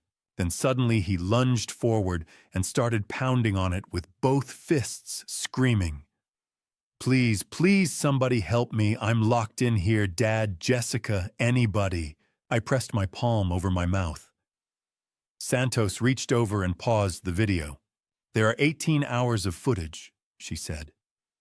"We don't need to watch it all. But Dylan kept this. He watched this. He wanted to see your son suffer." I pushed my chair back and stumbled toward the corner, bracing myself against the wall. My stomach heaved. Santos handed me a bottle of water, and I forced myself to breathe. When I sat back down, Foster had opened the 3rd file, an Excel spreadsheet titled CO_schedule.xlsx. The columns were labeled Date Furnace Runtime Hours, Estimated CO Parts per Million, Target Expected Timeframe to Incapacitation Notes. The first row read, May 15th, 2023, 8 hours, 50 parts per million. M bedroom 60 to 90 days, slow escalation. RM shows no suspicion. The last row, July 15th, 2023, 12 hours, 200 plus parts per million. RM plus MM, 7 to 14 days. If RM dies first, MM will follow within 48 hours. Inheritance secure. He planned your death down to the day, Santos said, her voice hard. He knew exactly how much carbon monoxide it would take. He calibrated the furnace to poison you slowly enough that you wouldn't suspect, but fast enough that you'd be gone by the end of July. Foster closed the spreadsheet and opened the final file. It was a photograph. My wife, Linda, was lying on our bed, her hands folded across her chest, her face pale and still. The timestamp read November 12th, 2019, 6:42 a.m., 2 hours before Dylan called 911 to report that she'd passed away in her sleep. He took this picture before he called for help, Santos said quietly. He kept it as a trophy. I couldn't speak. I couldn't even cry. I just sat there staring at the image of my wife and felt something inside me break all over again. Santos closed the laptop. Dylan refused his right to counsel, she said. During the interrogation last night, he told us, and I quote, "I'm only sorry I didn't finish the job." He has no remorse, Mr. Mitchell. He's a sociopath. I swallowed hard. What happens now? Arraignment is scheduled for next week at the Maricopa County Superior Court, Santos replied. You and Marcus will need to testify, but I want you to understand something. Dylan isn't walking away from this. The evidence is overwhelming. He'll spend the rest of his life in prison. I nodded, but the fear didn't leave. Dylan had escaped once already. Santos must have seen it in my face, because she leaned forward and met my eyes. We won't let that happen, she said. I promise you. I wanted to believe her, but after everything I'd seen, everything Dylan had done, I wasn't sure I could believe in promises anymore. The Maricopa County Superior Court building rose against the September sky, like a monument to justice, glass and steel and sharp angles. Marcus and I climbed the front steps together, moving slowly. He leaned on a three-legged cane, his shoulders still too thin beneath his pressed white shirt, and I walked beside him in the gray suit I hadn't worn since Linda's funeral. Inside courtroom 5C smelled of old wood and stale air. The walls were dark oak, the benches hard and unforgiving. 2 flags hung behind the judge's bench, Arizona's copper star and the stars and stripes, and the jury box sat to the left, 12 empty chairs waiting to decide a man's fate. We took our seats in the front row. Detective Santos nodded to us from across the aisle. A moment later, the side door opened and 2 bailiffs led Dylan into the room. He wore an orange jumpsuit, hands and ankles shackled, but he walked with his head up, expression blank. His eyes swept over the courtroom over me, and there was nothing in them. No fear, no shame, just cold, empty space. Jessica sat at a separate table near the back, dressed in a blue jail uniform. She didn't look at me. She didn't look at anyone. All rise, the bailiff called. Judge Barbara Hendricks entered, a woman in her 60s with silver hair and a face carved from years of hearing the worst humanity had to offer. We stood. She sat. The room settled. The state of Arizona versus Dylan Michael Reeves, she said. Counsel, are we ready to proceed?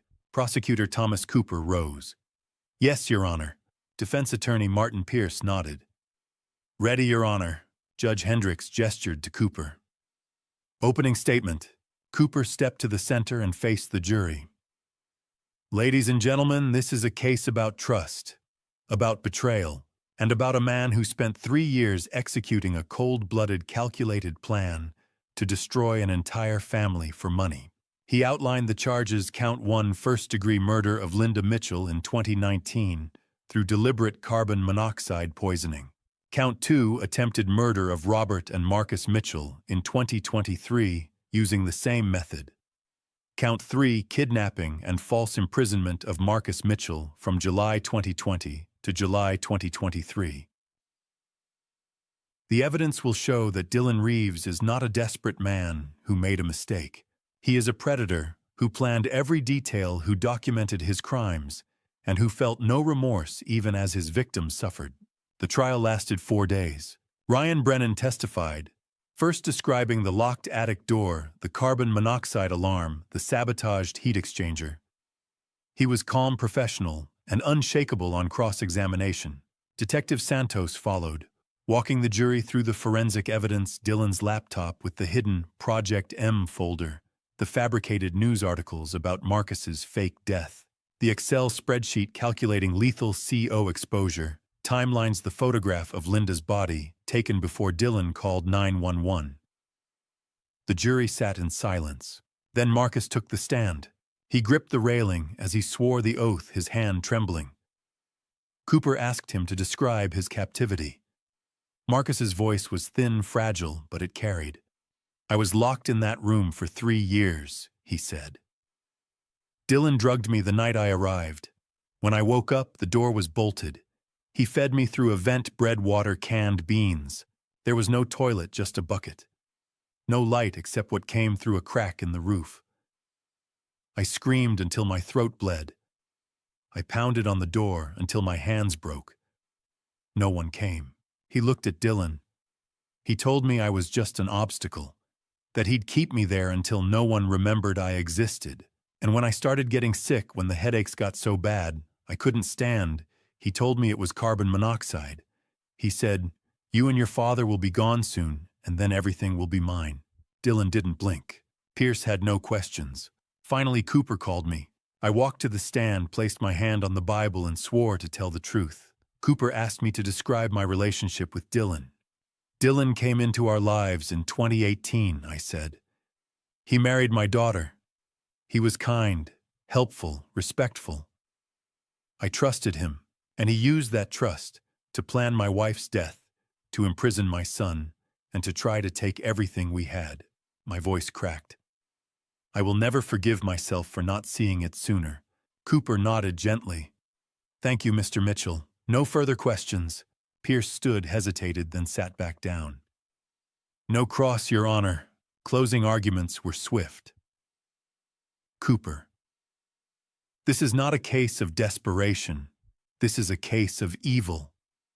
Pierce: "My client is guilty, but he is also human. I ask for mercy." The jury deliberated for 4 hours.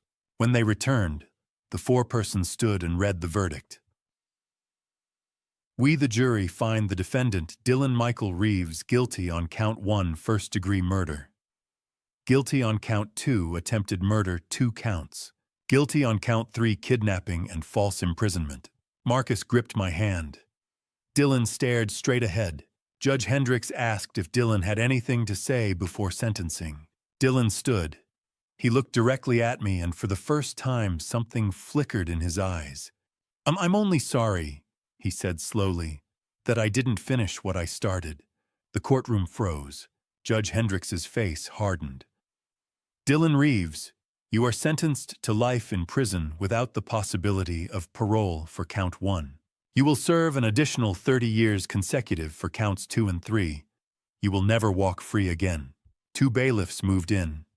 Dylan was led away, shackles clinking against the tile floor. Marcus and I walked out into the bright Phoenix afternoon. He stopped on the courthouse steps and looked at me. "Dad," he said, "we won." I wanted to believe him. But Linda was gone. Marcus had lost 3 years he'd never get back. Jessica was going to prison. Emma would grow up without her mother. "No, son," I said softly. "There are no winners in this story." He squeezed my shoulder, and we walked toward the car, 2 men carrying wounds that would never fully heal. The headstone was simple, polished gray granite with her name carved in clean letters. Linda Ann Mitchell, 1955 to 2019, beloved wife and mother. I knelt on the grass, the July sun beating down on my shoulders, and placed a bouquet of white roses at the base. "Shatik," I whispered, "you left us too soon. You deserved so much better. I'm sorry I didn't protect you." My voice cracked. I touched the cool stone, tracing her name with my fingertips. But I promise you, I'll take care of Marcus. I'll take care of Emma. I'll make sure your life meant something. Marcus stood a few feet behind me, leaning on his cane. He'd come a long way in 2 years. He'd gained back 30 pounds, his hair was neatly trimmed, and the hollow look in his eyes had softened. But his hands still trembled sometimes, a permanent reminder of the carbon monoxide that had nearly taken him. I stood brushing the dirt from my knees and turned to him. He smiled gently. "She would be proud of you, Dad," he said. "I hope so." We walked together along the cemetery path, past rows of graves and flowering desert shrubs. The air smelled like sage and dry earth. "How's Sarah?" I asked. Marcus's face brightened. "She's good. Really good." "It took a long time, Dad. When I first showed up at her door in Seattle, she didn't believe it was me. She thought I'd abandoned her and Lily." He paused, swallowing hard. "When I told her the truth, when I showed her the news reports, the court documents, she cried for a week. She kept saying, 'I'm sorry. I'm so sorry, I didn't know.' She had no way of knowing," I said. "We went to therapy together, couples counseling. It took months, but we got through it. And now we're rebuilding. We have a little place in Ballard. Lily's in kindergarten. She's amazing, Dad. She's smart and funny and so full of life." My chest tightened. "I'm so glad, son. You deserve that happiness." We reached a bench beneath a mesquite tree and sat down. "Have you been to see Jessica?" Marcus asked carefully. I nodded. "Last month, I drove out to Perryville. I'd visited Jessica at the women's prison. She wore a blue uniform, her hair cut short, her face bare of makeup. She looked older than 40. 'I'm so sorry, Dad,' she'd said through the glass partition, tears streaming. 'I know I don't deserve your forgiveness. I know I failed you. I failed Marcus. I failed Emma.' I'd finally said, 'Jessica, you made terrible choices. You let fear control you. But Emma still needs to know her mother loves her. When you get out in 10 years, you'll have a chance to make things right. Don't waste it.' I told Marcus all of this now.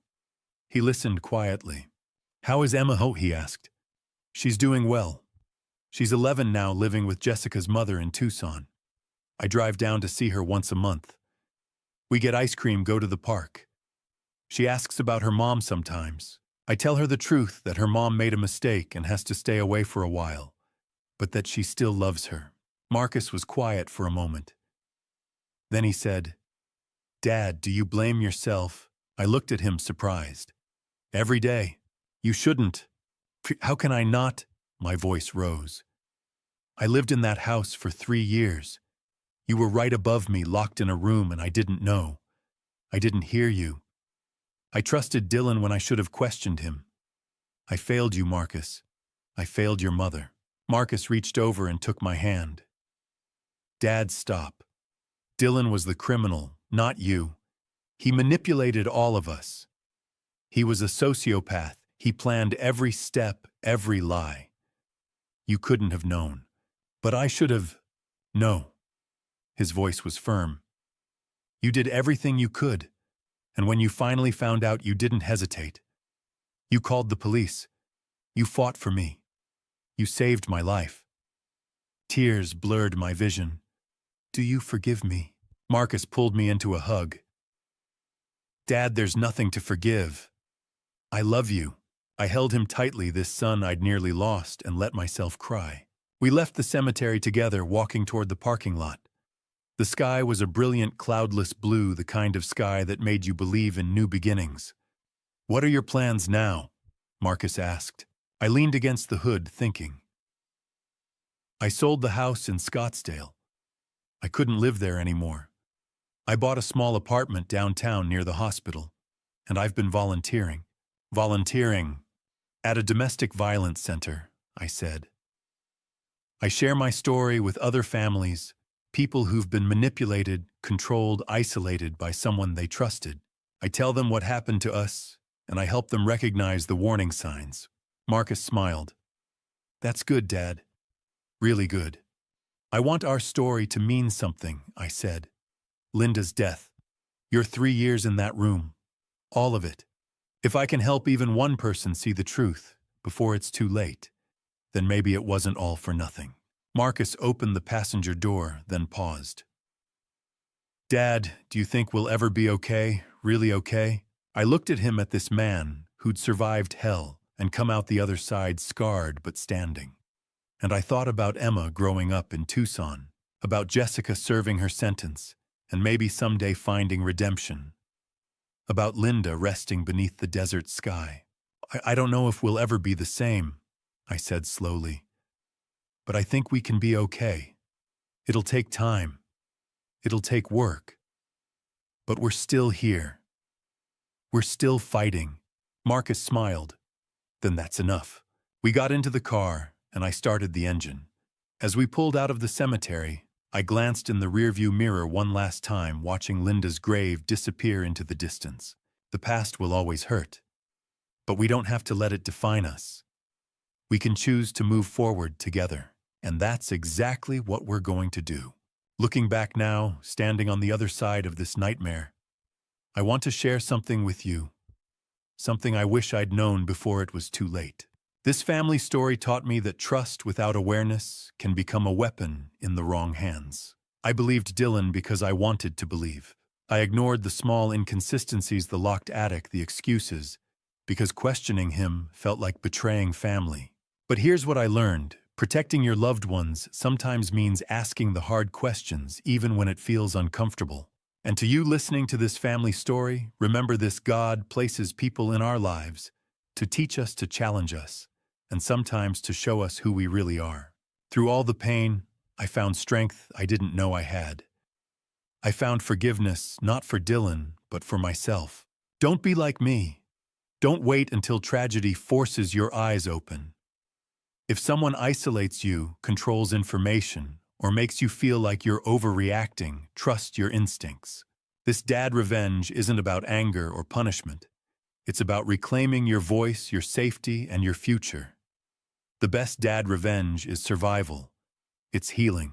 It's refusing to let betrayal define you. Marcus and I rebuilt our lives brick by brick. That's my dad revenge, choosing hope over hatred. If this story resonated with you, I'd be grateful if you'd share your thoughts in the comments below, hit that subscribe button, and pass this along to someone who might need to hear it. Your engagement helps others find these stories. Thank you for staying with me until the end. I want to acknowledge that this narrative contains fictionalized elements crafted for educational purposes. If you feel this content isn't for you, feel free to explore other material that better suits your preferences. Remember, you are stronger than you think, and you are never alone.